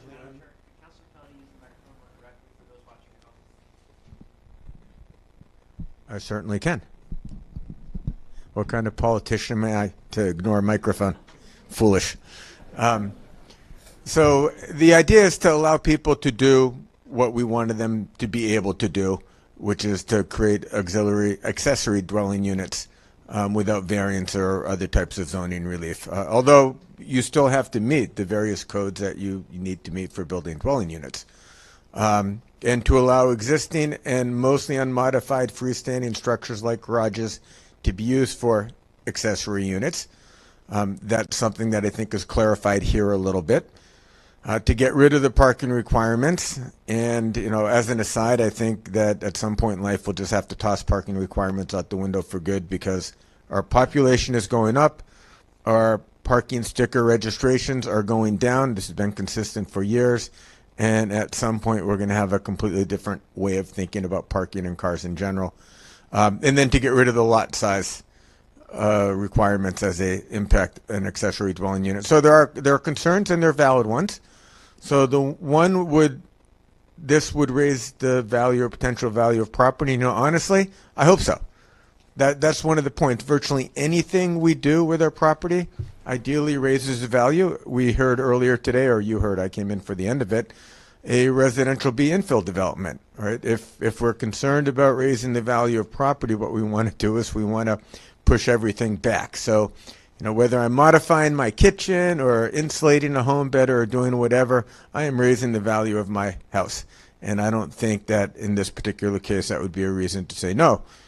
It may allow new detached structures like garages to be built and then used as accessory dwelling units. Either I misspelled that or it auto-corrected on me. So that's not the intent. And if you have language suggestions to keep that from happening, that would be great. And then it's difficult to enforce, and honestly, a lot of things are difficult to enforce. We look at complaint-driven enforcement for many, many things. Our residential tax exemption turns out is something that is difficult to prove and enforce, and I hear rumors that people take it when they shouldn't. So this will be a complaint-driven system. The fact that that's the way it would be, I don't think is a reason to say no. It may be used for non-single two-family homes. Well, if a person lives, and this is a hypothetical, lives in a 6-unit building and they have a fabulous garage out back that otherwise meets the concerns about an accessory dwelling unit, then yes, by all means, that could become an accessory dwelling unit. In my opinion, I think that would be just fine. Now, there are some concerns, especially with the detached ones, that you might have impacts on the neighbors and their privacy and their expectations that they reasonably have when they moved into a place about what would happen next door. And I believe that it's less likely with ADUs and other types of development proposals, although not all garages are one story, it's conceivable that maybe there's a two-story carriage house out there that might turn into a ADU. For the most part, these will be on the lower floors, or even the basement of a dwelling unit of a house. But in granting a special permit, the board can consider that sort of thing. And it's not as of right. The existing code or we're suggesting it be and remain as of right for people that want to turn a two-family into one family and have an ADU exist out of one of those former units. But otherwise, it's not as of right. And if we didn't worry about that privacy impact, we would have said, well, let's just make it as of right. There will be times when the board says, you know what, this is just not the sort of thing we want here. So that's my much shorter presentation. I'd be glad to handle any questions that you might have for me. Thank you very much. Does the board have questions? You. I was curious about provision number 2 about the building not having been substantially enlarged. I'm wondering what's the point in there are a lot of structures that have been grown over the time that these might be appropriate for.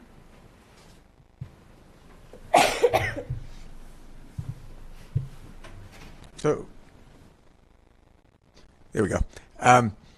So the idea is, and this is something difficult to pin down, but the idea is we don't want people gaming this and, building a garage is going to be a garage and then it turns out to be an ADU, or adding an addition to their home somehow and then turning that into an ADU because now they've put on an extra 500 square feet or some such.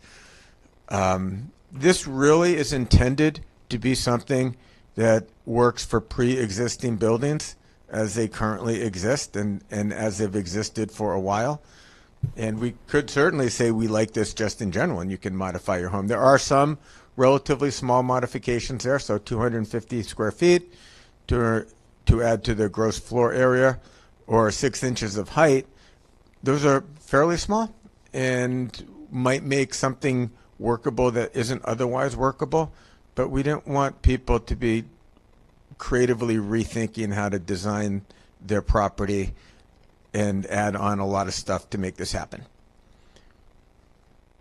But doesn't your date of January 1, 2019, I'm 100 years off, 2019 in effect do that, Counselor? If we say, okay, any building existing today, it's going to be hard to game the ordinance, also given that it's not in place yet after that date. We could change that. If I'm not married, I should have said that I'm not married to any of this language. Yeah, I would like people to be able to do what the underlying idea of the ADU was. So if we think that the substantial or the date or something like that should be changed, and we get to the same place, that's perfectly fine by me.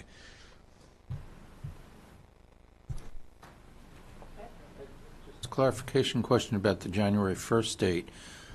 I guess I read that as applying only to the accessory structure being in existence. Is it intended to apply to all things, to the single and two-family houses? Well, that was the intent. Again, and there's a Scribner's error. I should have caught the 1 January 2019. The intent was that people are building homes, and we want them not to build with the intent of gaming something like this.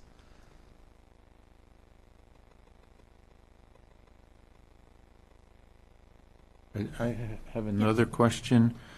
I guess I don't understand the point of number 6. Any existing two-family home may be converted to a single-family home with an accessory unit by right. I guess I don't know why somebody would do that. They might not, but I have a two-family home, for example, and if I wanted to turn it into a different sort of two-family home, I will admit that that's not necessarily the strongest part of this proposal, and I don't know that it gives us a lot of value. I don't think it detracts from it at all.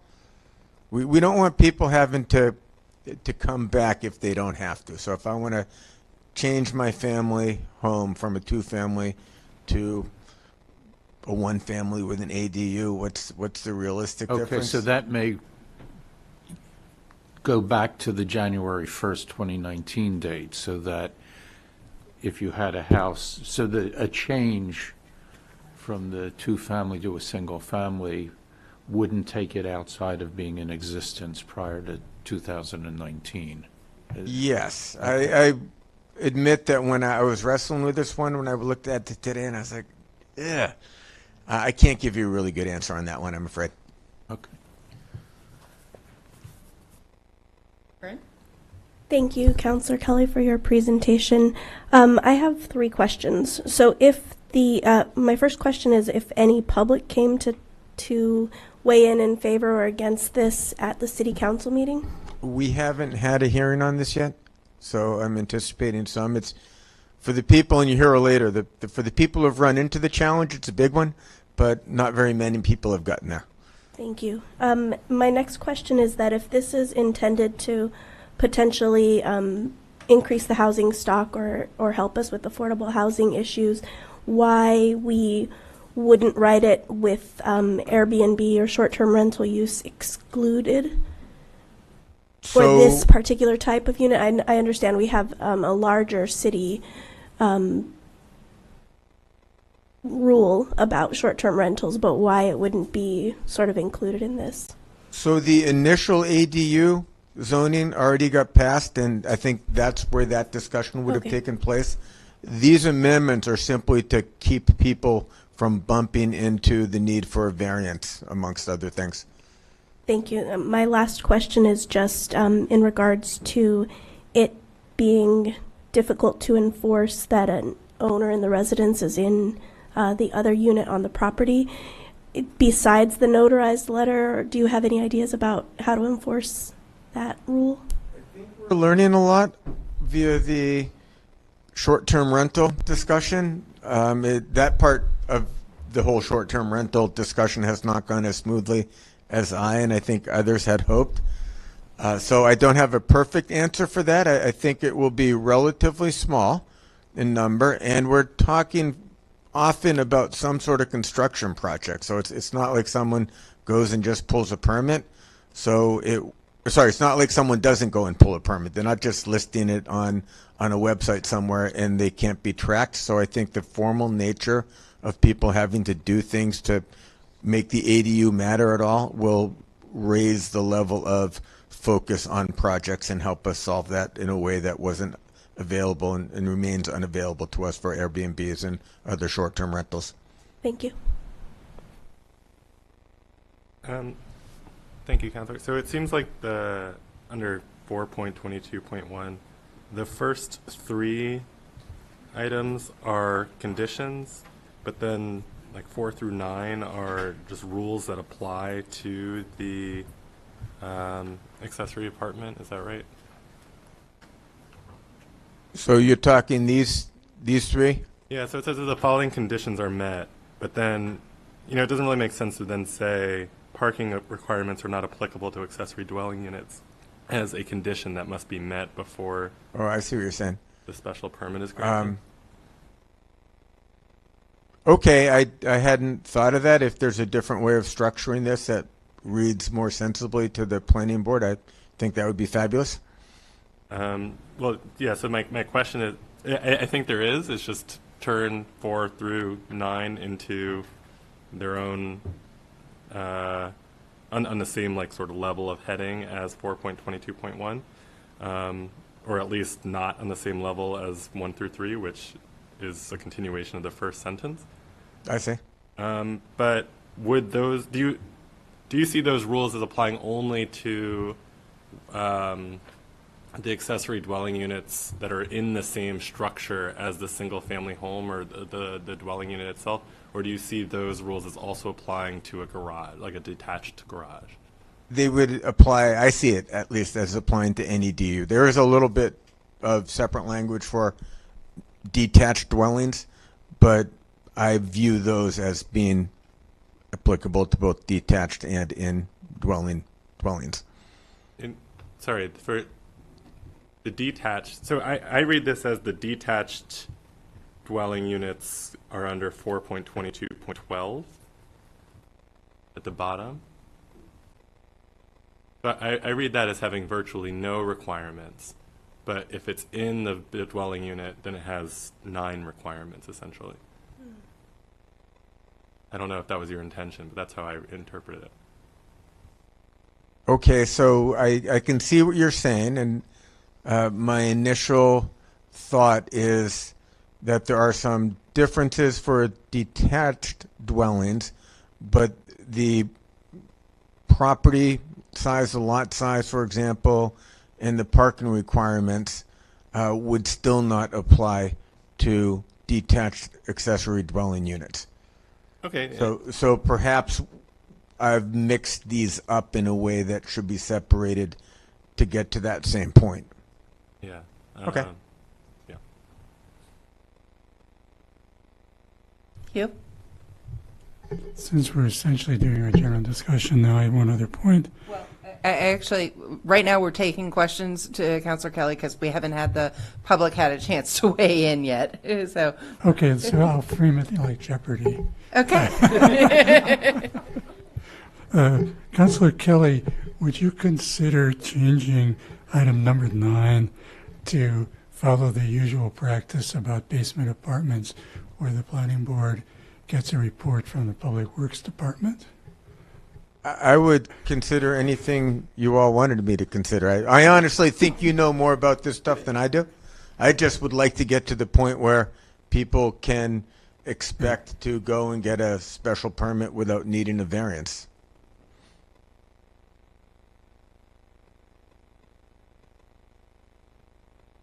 All right. Any other questions for Councilor Kelly? I guess I have one simple one. How much pushback do you see getting from the building department on any of these? I don't know why we would get any pushback on this, given that the foundational law has already been passed. This is simply to make what we passed happen more easily. But is that some of the hurdles that have been a problem with doing this now? Yes, you're going to hear from someone later. And there's only been a handful of applications, and I think of that handful, there have been a couple that have run into this. And again, it's sort of a big hammer, a zoning hammer for an issue that's going to impact a small number of people, but I don't know any other way to do it. All right, thank you. All right. So we'll move now to public comment. Looks like we have a sign-up sheet. If you have not signed up and want to speak, you will still have a chance to be heard. When you come to, forward, when I call your name, come forward. Use the microphone, give your name and address, spell your name for the stenographer, and then you'll have 3 minutes as signified by our lighting system. So, Patrick Barrett.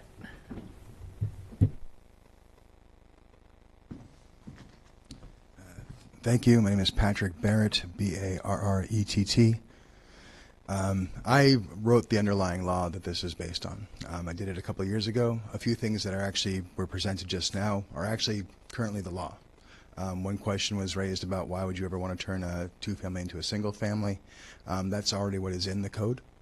And the reason why, when I initially wrote the underlying zoning, I chose 1 and 2 families is for a couple of reasons. One, the state guidelines saw those as being places where the structures are typically larger and could accommodate an accessory dwelling unit.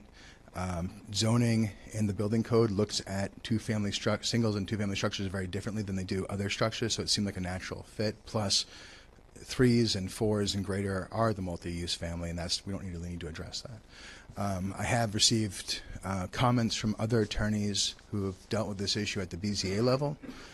The biggest complaint that I'm hearing, and this is typical in zoning, if I tell you that something is a 5, invariably someone's going to want a 4 or a 6. I mean, as far as dimensional requirements go. So lot size being 5,000 square feet, I chose that because that was the average lot size for the city. We had a case earlier tonight that dealt with a structure in back that you saw. Someone had asked the question about why the stairwell in the setback didn't count. Well, because ISD, and this is in part something that I think I created as a problem, I didn't think about calculating FAR or GFA in a setback, in a setback. So the way ISD looks at it is if once you're underground, getting that stairwell up, that's why it's an open stairwell, doesn't count as GFA or even being in the setback. To me, that's actually a weird result, and the ISD needs guidelines for that. This petition, I think, addresses some of those things, but as it's been put before, I think it needs clarification and a better pencil relative to the actual zoning language itself. When I first brought this petition before, I believe the board actually gave it a negative recommendation. The council passed it anyway, which came along with the basement space exemption for single families, two families, and for all of the above. But like everything, I kind of expected to hear feedback from the BZA and from other attorneys, and that's been the primary one. Variances, I think about 6 or 7 variances have been given last year based on the lot size alone.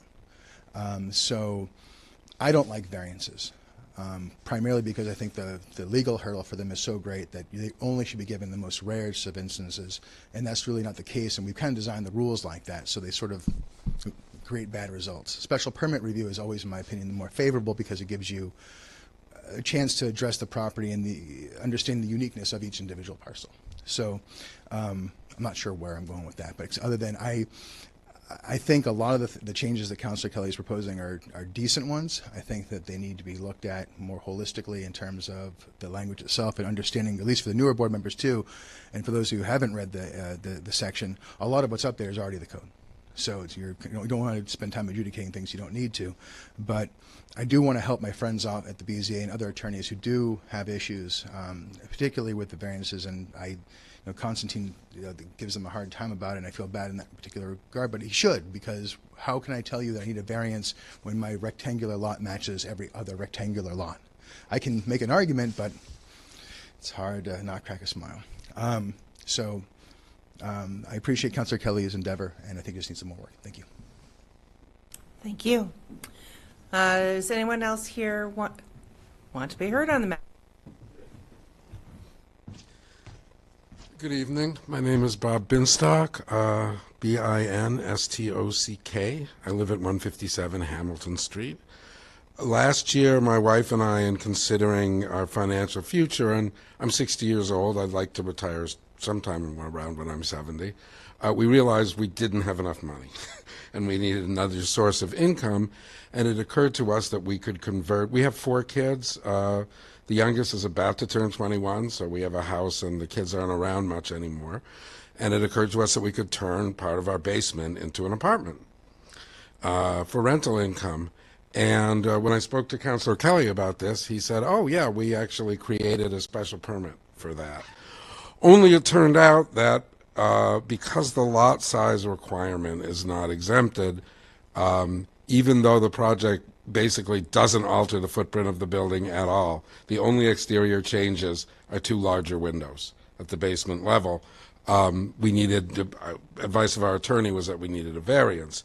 So that cost us not only over $5,000, but 3 months. And that had a cascading effect.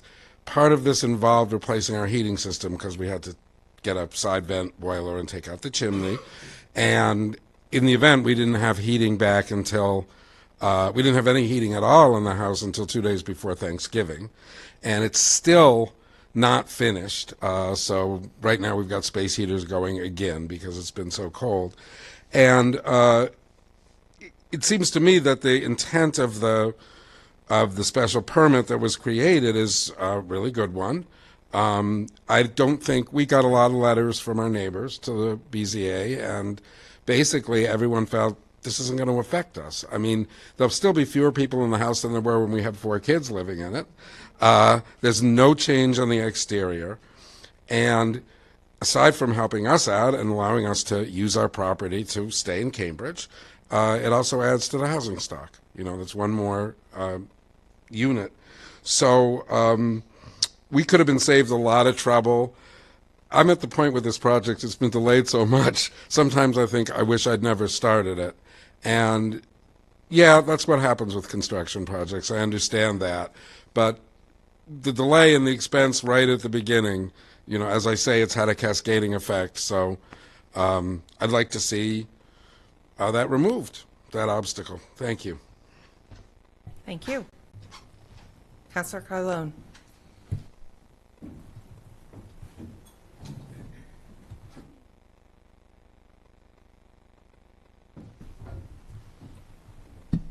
Thank you. Dennis Carlone, C-A-R-L-O-N-E, 9 Washington Avenue.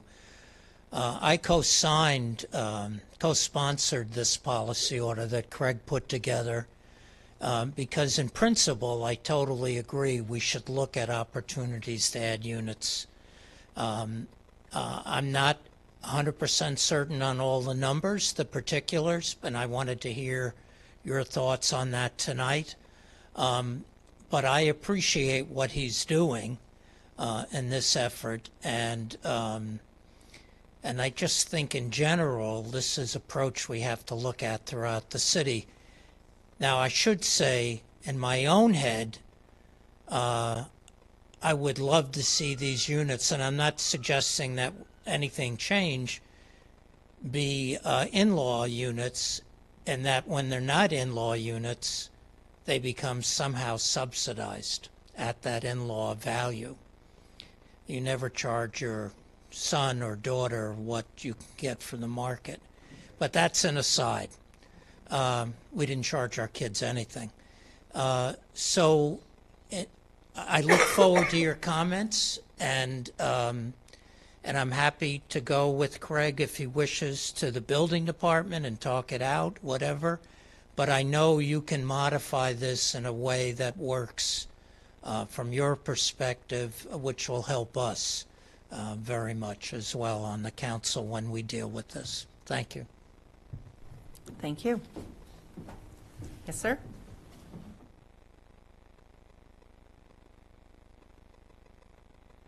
Hi, my name is Skip Schloming, 102 Rear Inman Street, Schloming, S-C-H-L-O-M-I-N-G. Well, I want to say that I'm speaking somewhat now on behalf of the Small Property Owners Association. I'm now back officially involved, and I'm resuming being the newsletter editor. And I have long advocated for accessory dwelling units, so I think just basically the proposal before you is definitely moving in the right direction. I think it's the best, easiest, fastest way, so long as there are not, to provide smaller, lower rent units in more, in additional numbers of units in housing without subsidies at all, as long as the barriers aren't too great. So I think this is going in the right direction. Thank you. Thank you. All right. Anyone else wishes to be heard on this? We've covered everyone. Okay. Now, board can discuss. Hugh, do you have any comments? Well, I have a historic comment. In the late 1970s, I was recruited by Councilor Cornelia Wheeler. She was no longer a councilor, she'd retired by then, to join a group called Cambridge Living Options for Elders, or known as CLOE. And this was a women's volunteer organization, and the only one I had the opportunity to be a member of. And I don't think there are as many of these kinds of organizations left. But the motivation was that Connie had a number of her friends who were now living alone in big old houses, and they didn't want to move. They wanted maybe somebody to live in the house with them to, take out the trash. And so among the other options that Chloe worked on was the ordinance that was adopted in 1981. And the reason it was restricted to A1 and A2 was because that was the target population. And so our work then did not have very many results Patrick's work has had more results, but I think Greg and Dennis are working to try to make it work even more. I think the meeting with the building department would be very useful because they can tell you what their concerns are and what they would like to see as standards. I think, again, it's small changes that can make the city more livable and more useful is something we have to figure out how to do. And, you know, should there be a department of small changes? Or a round table of small changes that met, you know, quarterly? Because all the knowledge is really, not all, but most of it is in the departments.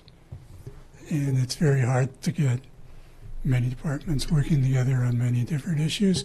Of course, they do that every day, but adding another one to the plate is the hard thing. So I support this, and I think we can do our job to help make it happen. Okay. Tom? I think it's very good as well. I support it, and I thank the counselors for working on the details here and getting into the nitty-gritty that we usually are saddled with. I think it's a pretty creative solution too. I like the idea of smaller units, so that there's a variety of units in the city. I think that's a terrific thing. The parking is a non-issue for me personally. I agree with the counselor. I worry a little bit, maybe, you know, it's a related issue, but I wouldn't hold this up. You know, okay, if we're going to have accessory units, what does that do to the landscape? Are we cutting big trees down? But I know that there's great sensitivity in the council about that right now. But the density seems well defined to me within the draft, but I had a note here to myself: test this with discussion with your fellow board members. I'm not overly confident that other people would agree with my typifying the density definitions in the draft. But I'm not one to quibble with the language. But I think in essence, it's a really, really good thing that we're looking at here, in a way to create housing in a city that really needs it. Okay. Nico? Yeah, so I support the proposal. I have a few issues with the drafting that I talked about in my questioning, but I think they can be addressed. I am concerned that I understand the goal to prevent homeowners from, or builders from, substantially altering their dwellings in order to create the possibility of, in the future, gaming the system. But given that a lot of the houses that I would imagine accessory dwelling units would be built in or near are so old, it strikes me as implausible that most of those have not undergone some sort of renovation, have created 250 square feet of space at some point, and then they categorically exclude them, as the language of the ordinance would, from getting a special permit, I think is unnecessarily restrictive. So even if that number is correct, I would think that it should be a factor to be considered by the planning board or the BZA, as opposed to a disqualifying finding of fact. And I also hope that the petitioners can be just clearer about which whether the requirements apply to in structure or out of structure units, and so what applies to both, what applies to one individually, and what are the findings of fact the BZA needs to make in order to see that the ordinance would cover a proposed special permit grantee. So, but all in all, I'm in support of the proposal, and with those changes, I think it would be a great plan. Okay. Corinne? So my first question is for Jeff. In the CDD memo, we talk about how some of the language conflicts with what's already in the zoning. So when the accessory building's intentions conflict, like I'm looking at section 4.21 J and L. No accessory building shall be used as a dwelling. No accessory building may be converted to residential use. What's the mechanism by which the language can be adjusted so that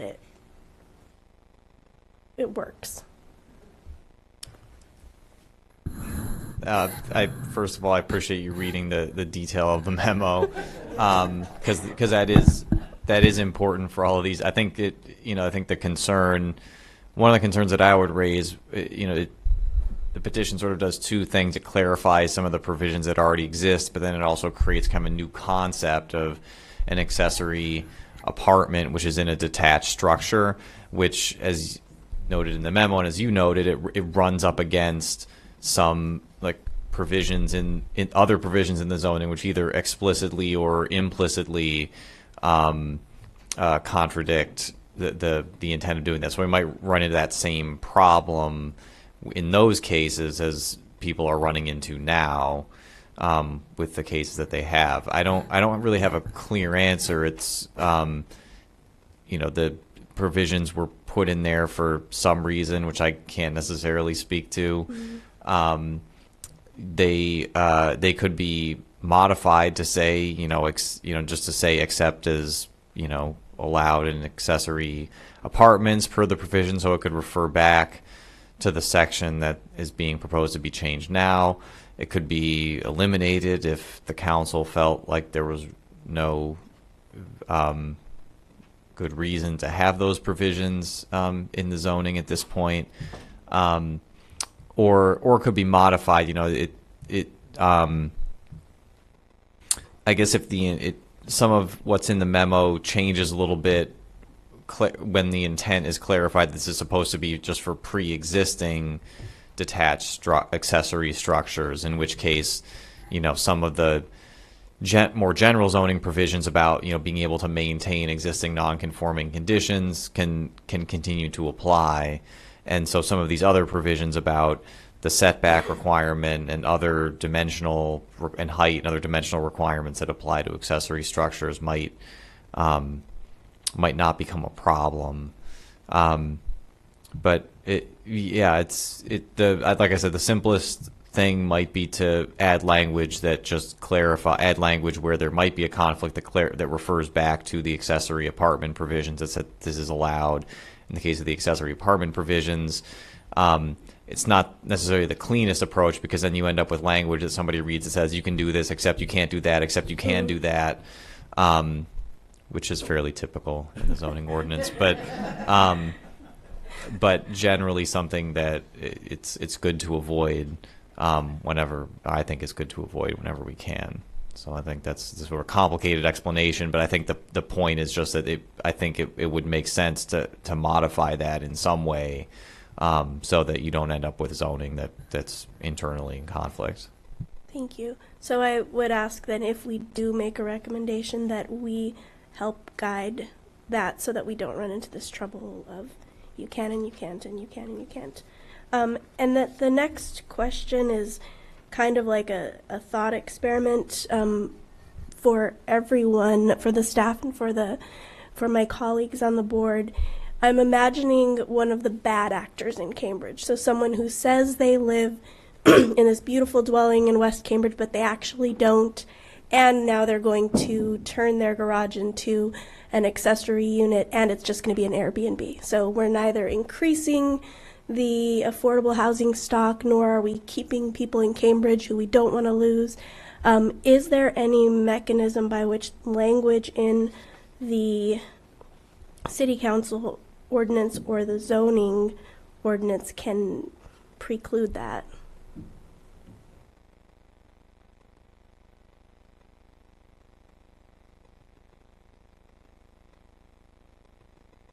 Well, as Councilor Kelly, I think, correctly noted, having people certify where they live is a challenge for the city, both for tax implications, but also as we get into the Airbnb restrictions now. It is it's a hard thing to enforce just that piece of it. Just do you live there or not?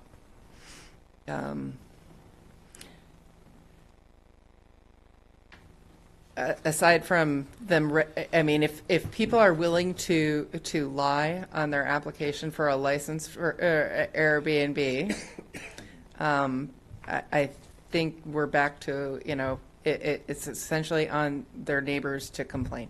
Okay. So more to sort of follow along that same thought experiment, is there a way to, so not considering a bad actor, but just considering a person who lives in one of these locations for which this would be applicable, if we want to increase housing stock, an accessory dwelling unit being a short-term rental property wouldn't increase housing stock. So is there a way that the language or any other mechanism could prevent that for a truly owner-occupied residence? So I think, and Jeff, correct me if I'm wrong, that would require changing the short-term rental portion of the zoning code, right? Madam Chair, yes, the zoning currently, and we noted this in the memo, the zoning allows short-term rentals in situations where an owner owns the property, owns all units in the property. So say it's a single family, or maybe it's a two-family where the owner owns both units, to allow one of those units to be used for short-term rentals. So a single-family building with an accessory dwelling unit, or even a two-family dwelling with an additional accessory dwelling unit would be allowed under that short-term rental ordinance. So again, it's in that case, it's the kind of the reverse of what we were just talking about in terms of conflicts with different sections of the zoning ordinance. You might have zoning that says in the accessory apartments you can't do it, but then in another section of the zoning ordinance it says you can do it, and it would create some ambiguity unless the short-term rentals ordinance or that section of the zoning ordinance were amended, which isn't part of this petition. Aram, did you want to weigh in on that? Thank you, Madam Chair. The only thing I wanted to say is that it's extremely challenging in a zoning ordinance to be talking about ownership. It creates a problem for ISD and also creates a long-term problem because, you might have an owner right now who might do exactly what we're saying, but when it transfers ownership, what happens? So I guess I would just advise against if we think it's a good idea, maybe we don't need to have that constraint at all. Those are all my questions. Thank you. Lou? I guess my comment is I think it's a great idea. Seems like it has a lot of little tweaks that need to be done and maybe some hurdles. Would it be possible for, I would have thought it already had gone there, but to include all the city departments, that could be a hurdle to some of this, and try to work out some of the bugs ahead of time. I don't know what they all are, but I'm sure they're going to be there, and I would hate to see this come back again and have to get reworked. Ted? Well, I'm in favor of this conceptually, and I agree that, creating more dwelling units is a good idea. Colleagues, everybody have raised so many issues I hadn't thought about. And just, Ram was talking about ownership. Well, what if somebody sets this up and at some point in time they want to condominiumize the property? What happens then? Or, if you have a child, say, who's living in the accessory unit who then wants to purchase it, it raises a lot of issues that I don't know the answer to, certainly not right now.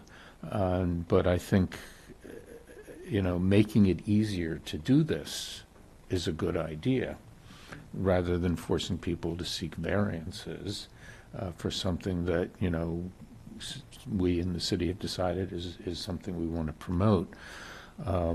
So, I support it conceptually, but people have raised a lot of issues. I also see one in the definition of, one single-family, two-family, or accessory structure in existence as of 1 January 2019. Well, does the accessory structure have to be on the same lot, or have we expanded it just by saying accessory structure, meaning it could be accessory structure anywhere else in the city? So I think the language needs some work, but, I guess I think we could recommend it to City Council with the understanding that it needs to go, I think, to the law department, or, with, the law department in consultation with ISD to work out the language to be exactly what, the boards thought the intent of this all was. And I don't know whether it should come back to us to look at it again at that point. I don't know exactly the procedure of going from us to the ordinance committee and then to city council, whether it's, some way it can come back rather than, just letting it die now and be refiled and taking a lengthy period of time to bring it back. Okay. So Jeff, let's talk about what the board's options are, because what I'm hearing is the board is broadly supportive of making it easier for homeowners to create accessory dwelling units in the city, but there are drafting concerns that some of what Councilor Kelly talked about as the intent have not been fully realized in the draft as it is. There's some internal inconsistencies. And we want to be supportive. We want to recommend an adoption of something like this. But we also I don't think, are comfortable with the language exactly as it is written before us. Is that accurate? Can be improved. Yeah. So, as Ted was saying, what are our options here for kind of conveying that? I'm thinking the ordinance committee gets a number of zoning petitions. Some come from us, some come from them or their colleagues on the council, some come from private landowners. And at some point in the ordinance committee process, they kind of take charge of things, and the city staff, I think, when we forward a favorable recommendation, we're almost volunteering Iram and her staff to help work it out. And they say making laws is like making sausage. You really don't want to know how it happens. But I think we're pretty good at it in this city. And so my own personal view is if our concerns are addressed by the council and its ordinance committee, they may not all be adopted. That's their prerogative. We're making recommendations. But if they're addressed, if they get the help of Jeff and Iram and the other folks at CDD, and they sit down with Ranjit and maybe with the Public Works Department on they can pull it together. I think they've shown us they can do that. And I'm willing to say, go ahead, guys. Make it real. I guess I'm looking to confirm that is essentially what happens if we recommend this. So, Ram, do you want to speak to that? Sure. That is part of what happens. And just to Ted's concern, the law department is absolutely one of the central participants in that process. So they are very much involved anytime there's a zoning petition. And so this they will be participating in the ordinance committee hearings and any follow-up modifications. So to the extent that the board can articulate all of the concerns, or your recommendation can articulate all of the concerns that you have laid out today, I think that will provide a roadmap for us, the law department, and also the ordinance committee. And as I think evidenced by the presence of the co-chairs here, I think the ordinance committee is very willing to take the planning board's advice on this matter.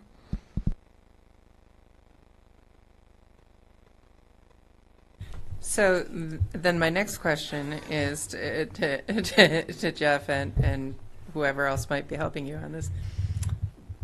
Do you have an adequate record of all the concerns we've raised, or do we need to further summarize them for you?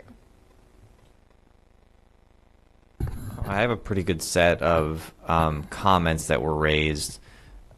I mean, there's sort of the general thought that since whether the planning board is in favor of the intent of the petition as expressed by Councilor Kelly, because there are some things in the language that would probably need to be adjusted in order to meet the intent as it was described, as opposed to the way it's been read by the planning board.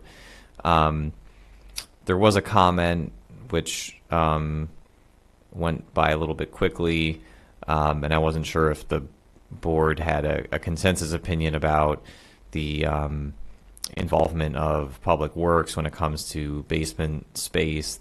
That was a subject of much discussion in the latest adopted set of changes to the accessory apartment provisions, and I don't know if I think there was a comment from Hugh that I don't know if it was resolved in the rest of the board's discussion.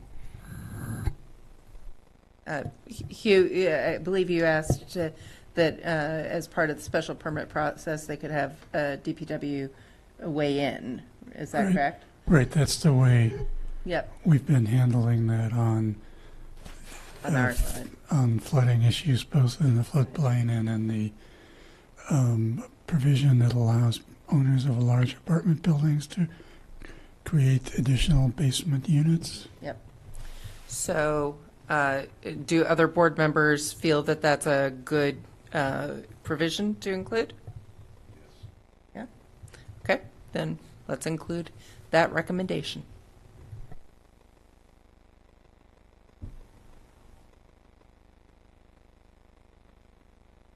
All right. Other than realizing the intent as expressed by Councilor Kelly today, clarifying those measures so that we are clear that except for where the two items listed for detached units supersede items that are listed for all the units, which does need to be clarified. Yep. Just to do one more thing and to close the loop on a couple of the comments. So there was a comment from Ted about this definition of accessory apartments and accessory structures, and the question is, does that mean it's a structure that exists on the lot or a structure that exists elsewhere? Is there a sense from the board about whether the implication is that it's meant to be an accessory structure existing on the lot rather than? Okay, I'm seeing nods. There were several comments. I don't know whether I should assume that the board is in general agreement. And some of the questions about ownership or about short-term rentals that were the comments that were made. I don't know if there was any kind of consensus about that. As noted, it's short-term rentals at least are regulated by a separate section, which would have to be maybe looked at separately. I don't know if the board generally wanted to include any comment on that or anything about the ownership status and enforcement issues that were raised. Since I brought that up, I deferred to Ram's advice about not getting into ownership too much, and to your recommendation about the short-term rental zoning language being the right place for those questions. Thank you. But I think it's fair to say our enthusiasm for this ordinance is not to allow people to create more short-term rentals, but to provide long-term housing. Yeah, that would seem to ruin the whole concept very quickly. Yeah. And do we want to include any other city departments? I mean, I understand the public works, but ISD. Yeah, I do we heard need to- ISD, law, Yeah. and all the big hurdles. and DPW. Yeah.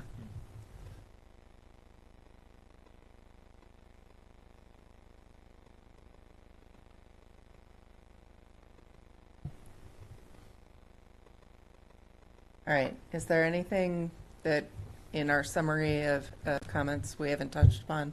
We want to make sure Jeff includes. Nico made a point that might have, it didn't get past me at least, which was that the 250 square foot criterion should be shifted from the you've got to have this to you've got to consider this category, I think. And his general comments about sorting out items 1 through 9 Right. into those. What are prerequisites for applying versus what are factors in whether or not you get it? Yeah. So to maybe restate that to see if the board agrees. So the sense is, or the intent would be that the BZA would be making a judgment as to whether or not the structure has been substantially enlarged, and 250 square feet would be a guideline to apply, so that if it were 251 feet or 260 I feet, think the our BZA could have. and Nico started this, but I think the rest of my sense from other board members here is that the idea of whether it's 250 feet or just a more general substantial enlargement is that we would like to see that be not a disqualifying factor, but something that the BZA considers. Is that accurate? Well, yeah, I think I had 2 points. One is I'm not sure if 250 square feet is substantial enlargement, so if you could just remove that and just leave substantially enlarged Substantially as enlarged, yeah. a sort of subjective factor, that'd be good. But then the second is making sure that it's not a prerequisite for whether you're eligible for a special permit, but a factor for the BZA to consider in granting one. And given Councilor Kelly's discussion about these provisions having something to do with people trying to game the ordinance, maybe in that the substantial enlargement is in a previous period of maybe 5 or 10 years. I mean, if somebody changed their house 100 years ago, do we really care? We're using the January 1st date. Why not do everything? You know, if somebody enlarged their house a year ago, who cares if it's appropriate for an accessory apartment? I mean, so gaming the ordinance would be something that's going to happen going forward.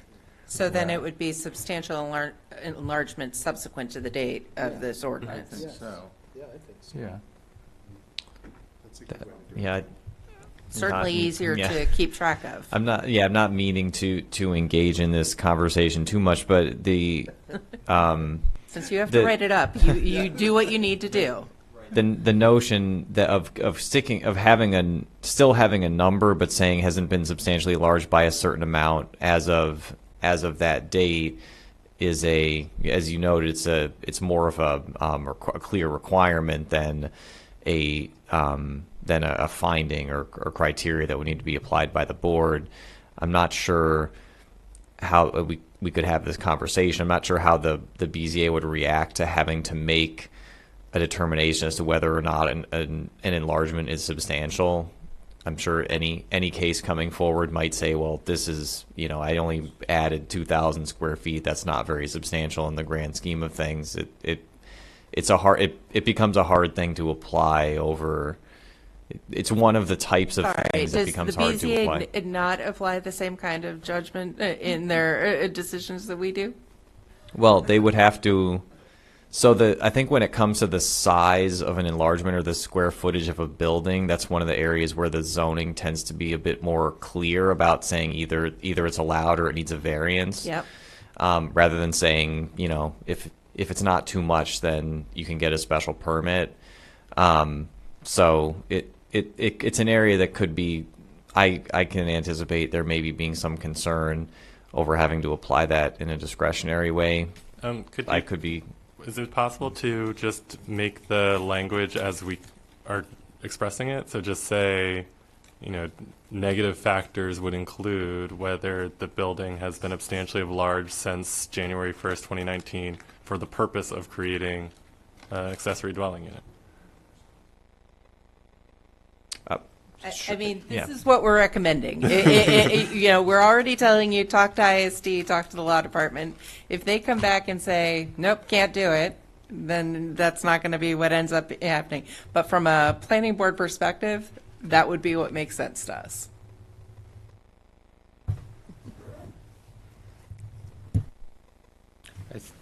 Not to go further, but a substantial enlargement can vary dramatically depending upon the size of the base building. If it's 2,000 square feet or if it's 10,000 square feet. Yes. Substantial Percentage, size. though, when we talk about things like this?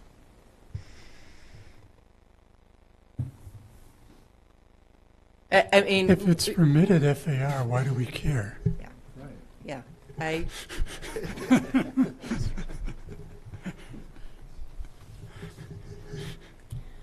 All right. I'm inclined to leave that there and say, these are things that we're asking you guys to think about. We think that, this can be a subjective factor, but if, in the council or wisdom, they decide that it needs to be more precise, we trust they will find the right either percentage or square footage amount, or will say if you fall within the FAR, who cares? But let's leave that one there.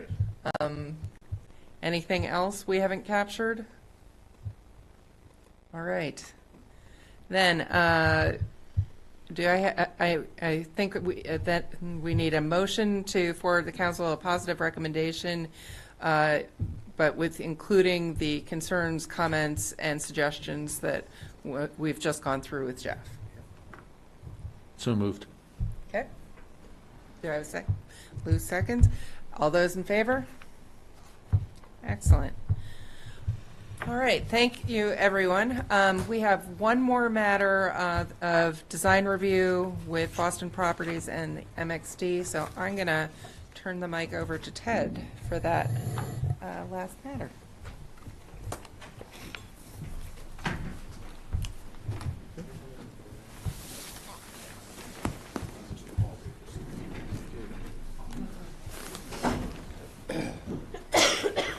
Do you gentlemen need any time to set up, or? That's okay, maybe a minute or two. Yeah. Okay, well, why don't we take 5 minutes again?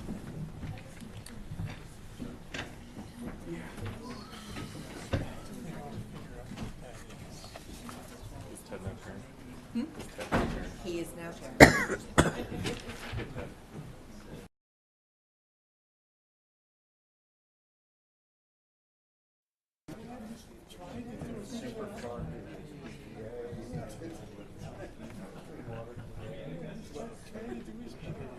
My iPad is about to die. Thank you.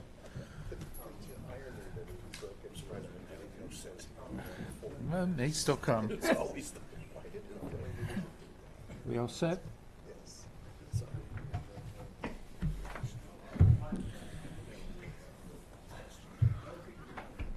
Okay, yeah, you all set? All right, so we're back, and this is a design review with a design update with regard to Planning Board number 315 relating to 145 Broadway.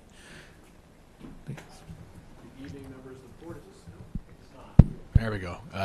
Okay. Good evening, members of the board. My name is Michael Tilford with Boston Properties. Yeah, TILFORD. I'm here this evening as part of the design update associated with the landscaping of 145. As some of you recall, when we were presenting this in design review, there were open questions about the sort of public realm elements that we didn't have fully baked in. So the special permit required two things. One, to come back and show you guys what we've evolved and iterated from a urban design planning standpoint, as well as to address the one marginal exceedance of wind on the corner of Broadway and Galileo in our wind study. And the past year and a half, we're pleased that through work with our design consultants, members of the CRA and city staff, not only have we reached more of a resolution of the ground plane that works for wind, we've also been able to integrate the first portion of the cycle track, which is a phase 2 mitigation. I know these are all a lot of details. That was going to go all the way through Broadway and Galileo, but we wanted to accelerate that for the edge of 145. A, it'll come faster for a cycle track, and B, it'll allow us to finish the edge and not have to go tear it up and have a ongoing construction condition. So just by way of reminder, this is what we started out presenting to you. Some of the highlights included the seating in the South Nook over there on Broadway, a larger, more generous pedestrian expanse. But I think what we've evolved into and what's in the packet, excuse me. Okay, wait, there we go. Is the ability to integrate the Alta cycle track, which is a street diet. And what I mean by that is, the boundaries of the urban realm have come out into the street. So it was formerly a travel lane, is now an 8-foot bicycle path with planting strips. So I think a couple notable differences here. 2 rows of planting strips, an 8-foot bicycle path, the beginnings of, I think, Cambridge's first protected intersection. Okay, good news there. As well as the addition of the Easy Ride bus stop to the northwest corner of the building, which intersects conveniently with Easement C, which is a pedestrian pathway we think will see increased use from people traveling from Volpe at some point in time, but also from employees of the park now. And we've made more of an accommodation for outdoor seating. As we've had a greater discussion about retail, I think the idea that we're going to have a single retailer there is probably very, very unlikely. And so it'll be demised into multiple retailers. Many of them have expressed an interest in the idea of the potential for outdoor seating modules. And finally, the addition of red oaks along Broadway, which I think we submitted in our packet as well, is a suitable solution to deal with that marginal wind exceedance in winter conditions. And that, just to highlight.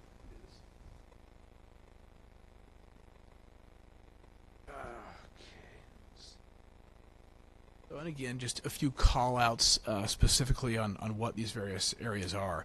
I'm joined by Steve Engler of Sasaki and John Moser of VHB to answer any questions you might have.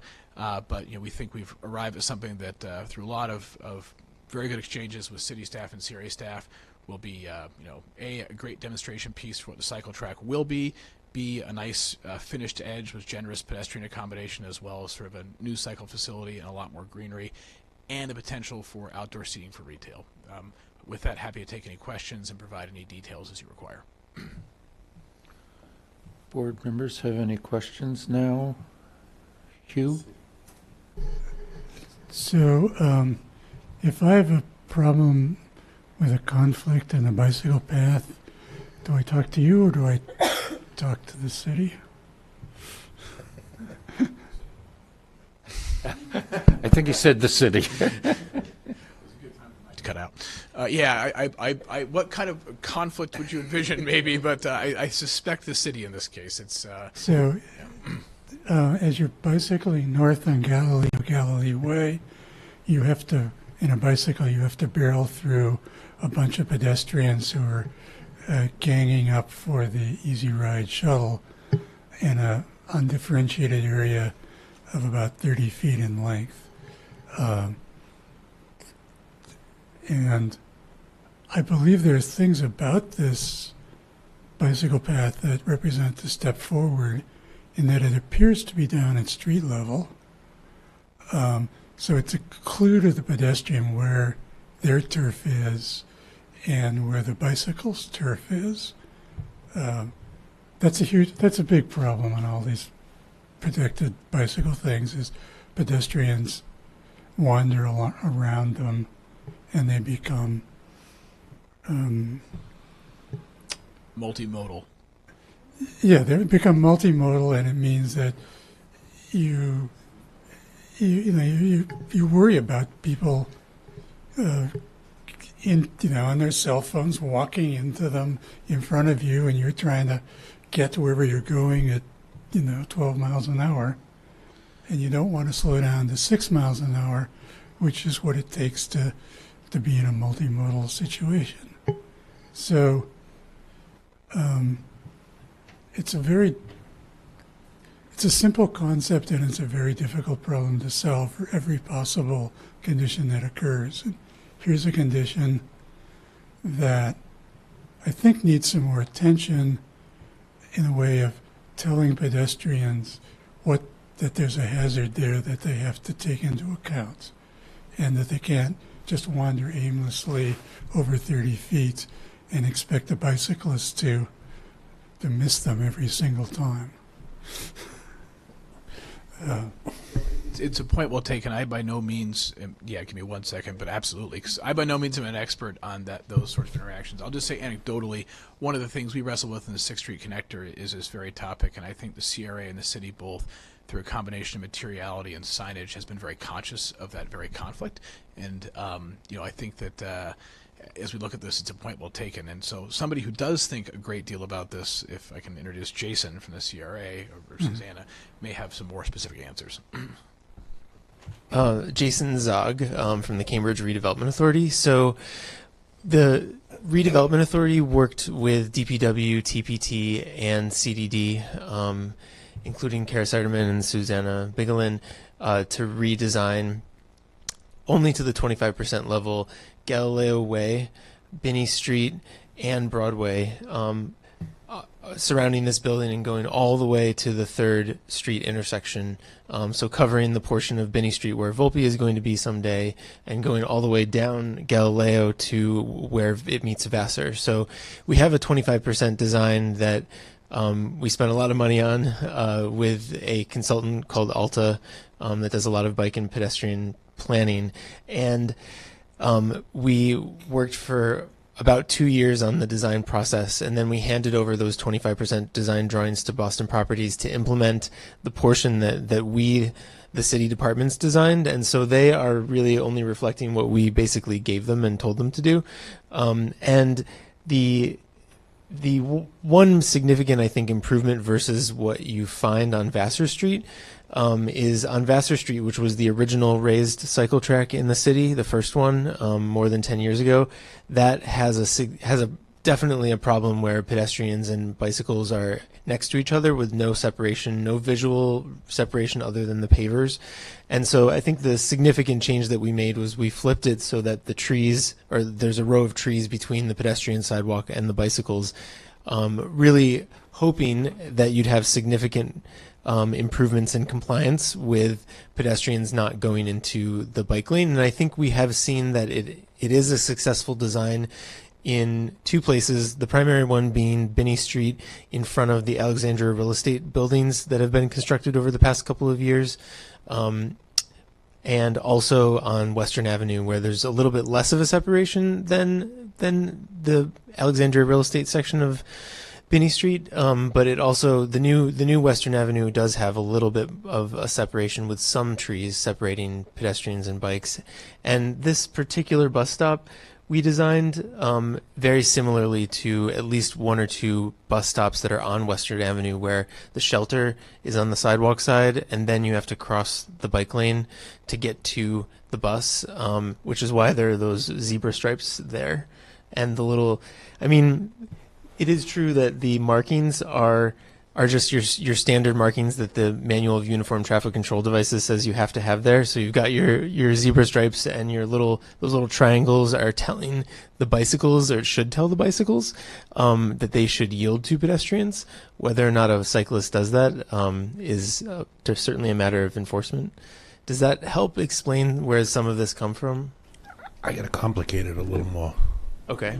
There's going to be a bus park there, loading and discharging and picking up passengers. Yeah. Yes. That's where the people are going to stand. I don't know how much of a queue there'll be, but as this gets built, it's going to be longer and longer. It's definitely some interference there. There's no bus pullout. It's a single. We've turned this into now a single lane on Galileo Way. So there's no bus pullout, so the bus will be in traffic. And the bikes will be blocked by the pedestrians, and we're not so sure what's going to happen. So we did talk quite a bit internally among the departments about the having the bus not actually go into a bus pullout. We determined that it was problematic because it was determined that all of the existing trees that are on that street needed to stay, and we kind of had that issue where the design process was happening while we had instructions not to cut down any trees. So that was an issue that we had to work around. But then there was also a realization that this bus stop is only for Easy Ride, and Easy Ride only runs a certain number of buses in the morning rush hour, and then in the PM rush hour, only Monday through Friday. And so it's not as heavily used by as many buses as an MBTA bus stop might be for as many hours. I work primarily in Kendall Square. I chase around Easy Ride buses all day long. They're there constantly, and not to make too fine a point on it, but so we block the traffic, we block the bike lane, we start getting white bikes. Here's the problem: the bikes, whether they like it or not, hopefully they take the sidewalk. Then there's more confrontation. But if they pull out around the bus, then we have more problem. So, if I might just add one thing, Mr. Chair, so with all the different modes happening, needing to travel within the same right of way, it's inevitable that there will be times when the modes will intersect or cross. We have Binney Street, or I guess Galileo Way in this section, has sufficient right-of-way that it allows us more flexibility than most other streets to be able to create separation between those movements. And I think that this design does a really nice job of accomplishing that the way that Jason was describing, with separating by the planting strips. And in terms of when you have a conflict between a bicycle, even though it is inconvenient, but a bicycle pedestrian conflict is a lot safer than a bicycle motor vehicle conflict or a pedestrian motor vehicle conflict. So I think that those are the principles that we have been working with through here. I would say that the bus conflict is going to, it'll be that the bus might, in some instances, stop in the travel lane and the pedestrians will cross across the bike lane. But it isn't going to be that the bus will go into the bike lane. And so I think in terms of what you're saying about the white bicycles, which is not something I need to clarify a little more. Yeah. While the bus is stopped and the passengers are boarding or disembarking, the bike rider coming up the bike lane is possibly going to go left and try to go around the bus, while the traffic is also going to try to go around the bus because it's only a turning lane, there's no median. That's the conflict I'm talking about.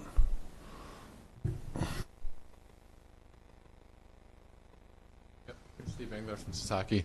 We did the landscape design for the project. I do want to point out that the bike lane that you see along Galileo that goes past the bus stop is up on the curb elevation, not down at the street level. So it'll be at least deterring bicycles from being able to get down around the bus at the street level. Have you seen anybody ride a bike around here? Yes, I do myself. That curb's not going to really make that much of a... All I'm saying is people get impatient. Yep. And that's where we end up getting accidents. And I expect the bike lane will continue all the way down around Galileo Way. Yep. So there's no actually good place to have a pullout. That's why I'm curious about this area. It's a single lane now. It's a great idea to push this all out and make a divider and divide the bikes from the traffic, but we've kind of pushed the bikes out into the traffic when we have a conflict. Right. That's the problem. Not sure I have all the answers, but Thoughtfully put and well taken. And yeah, we've been chasing that bus around like you, but just in paper. Take it seriously.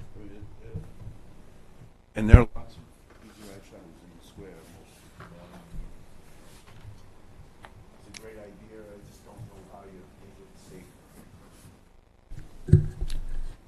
safe. Other board members have other questions or comments? Tom? Yeah, I just had a comment. I was trying to find something to noodle on here. I mean, thank you for giving us the design update. And I guess I want to understand. It's the bike racks actually, and I would make a plea to use the city standard, and you know, the familiar lollipop cast iron aluminum bike. It's why am I being such a fuss budget about that? It has to do with a kind of marking of the public realm, that it's public, that it belongs to the citizens of Cambridge, and it's not a fancy corporate bike rack that only people who ride Akamai bikes can lock onto, and that it's just a kind of a not so subtle, but I think a pretty subtle signal that, you know, that space that you're providing in front of your building, providing that line isn't a fence, is for everybody to use, is for the public. So use the public infrastructure. That's I would like to see that, but maybe others disagree. Corinne, do you have any comments? I don't have any questions or changes. I just continue to agree with the conditions expressed in the CRA letter dated January 10th. Susanna, do you have any comments you'd like to add to this discussion?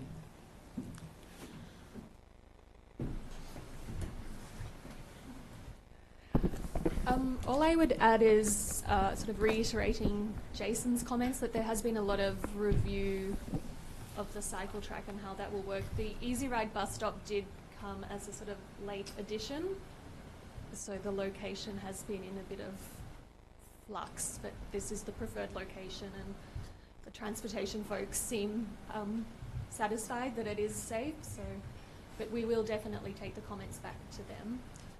One thing we would like to do is just to continue to review the construction drawings as they come forward, because we haven't done that yet, so that would be a comment.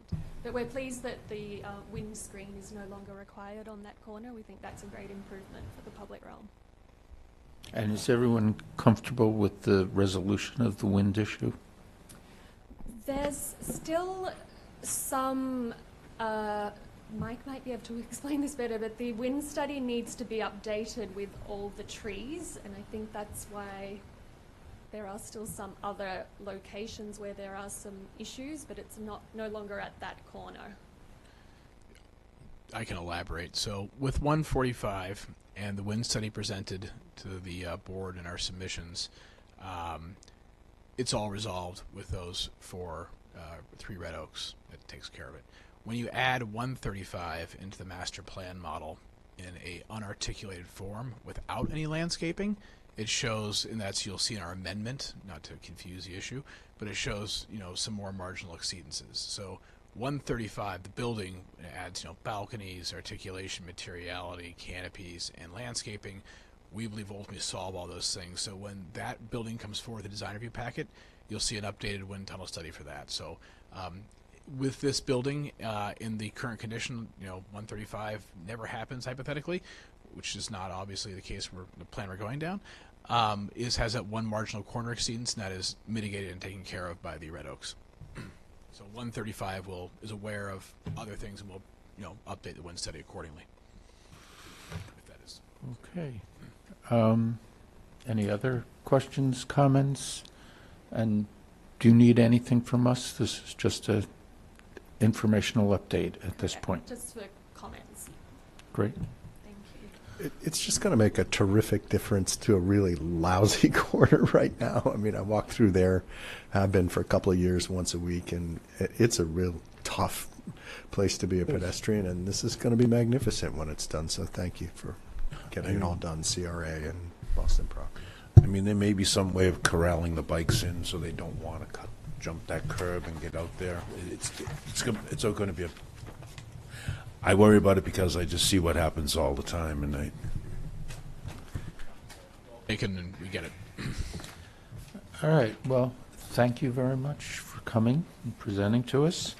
And we have nothing further for this evening, so we are adjourned. Thank you all.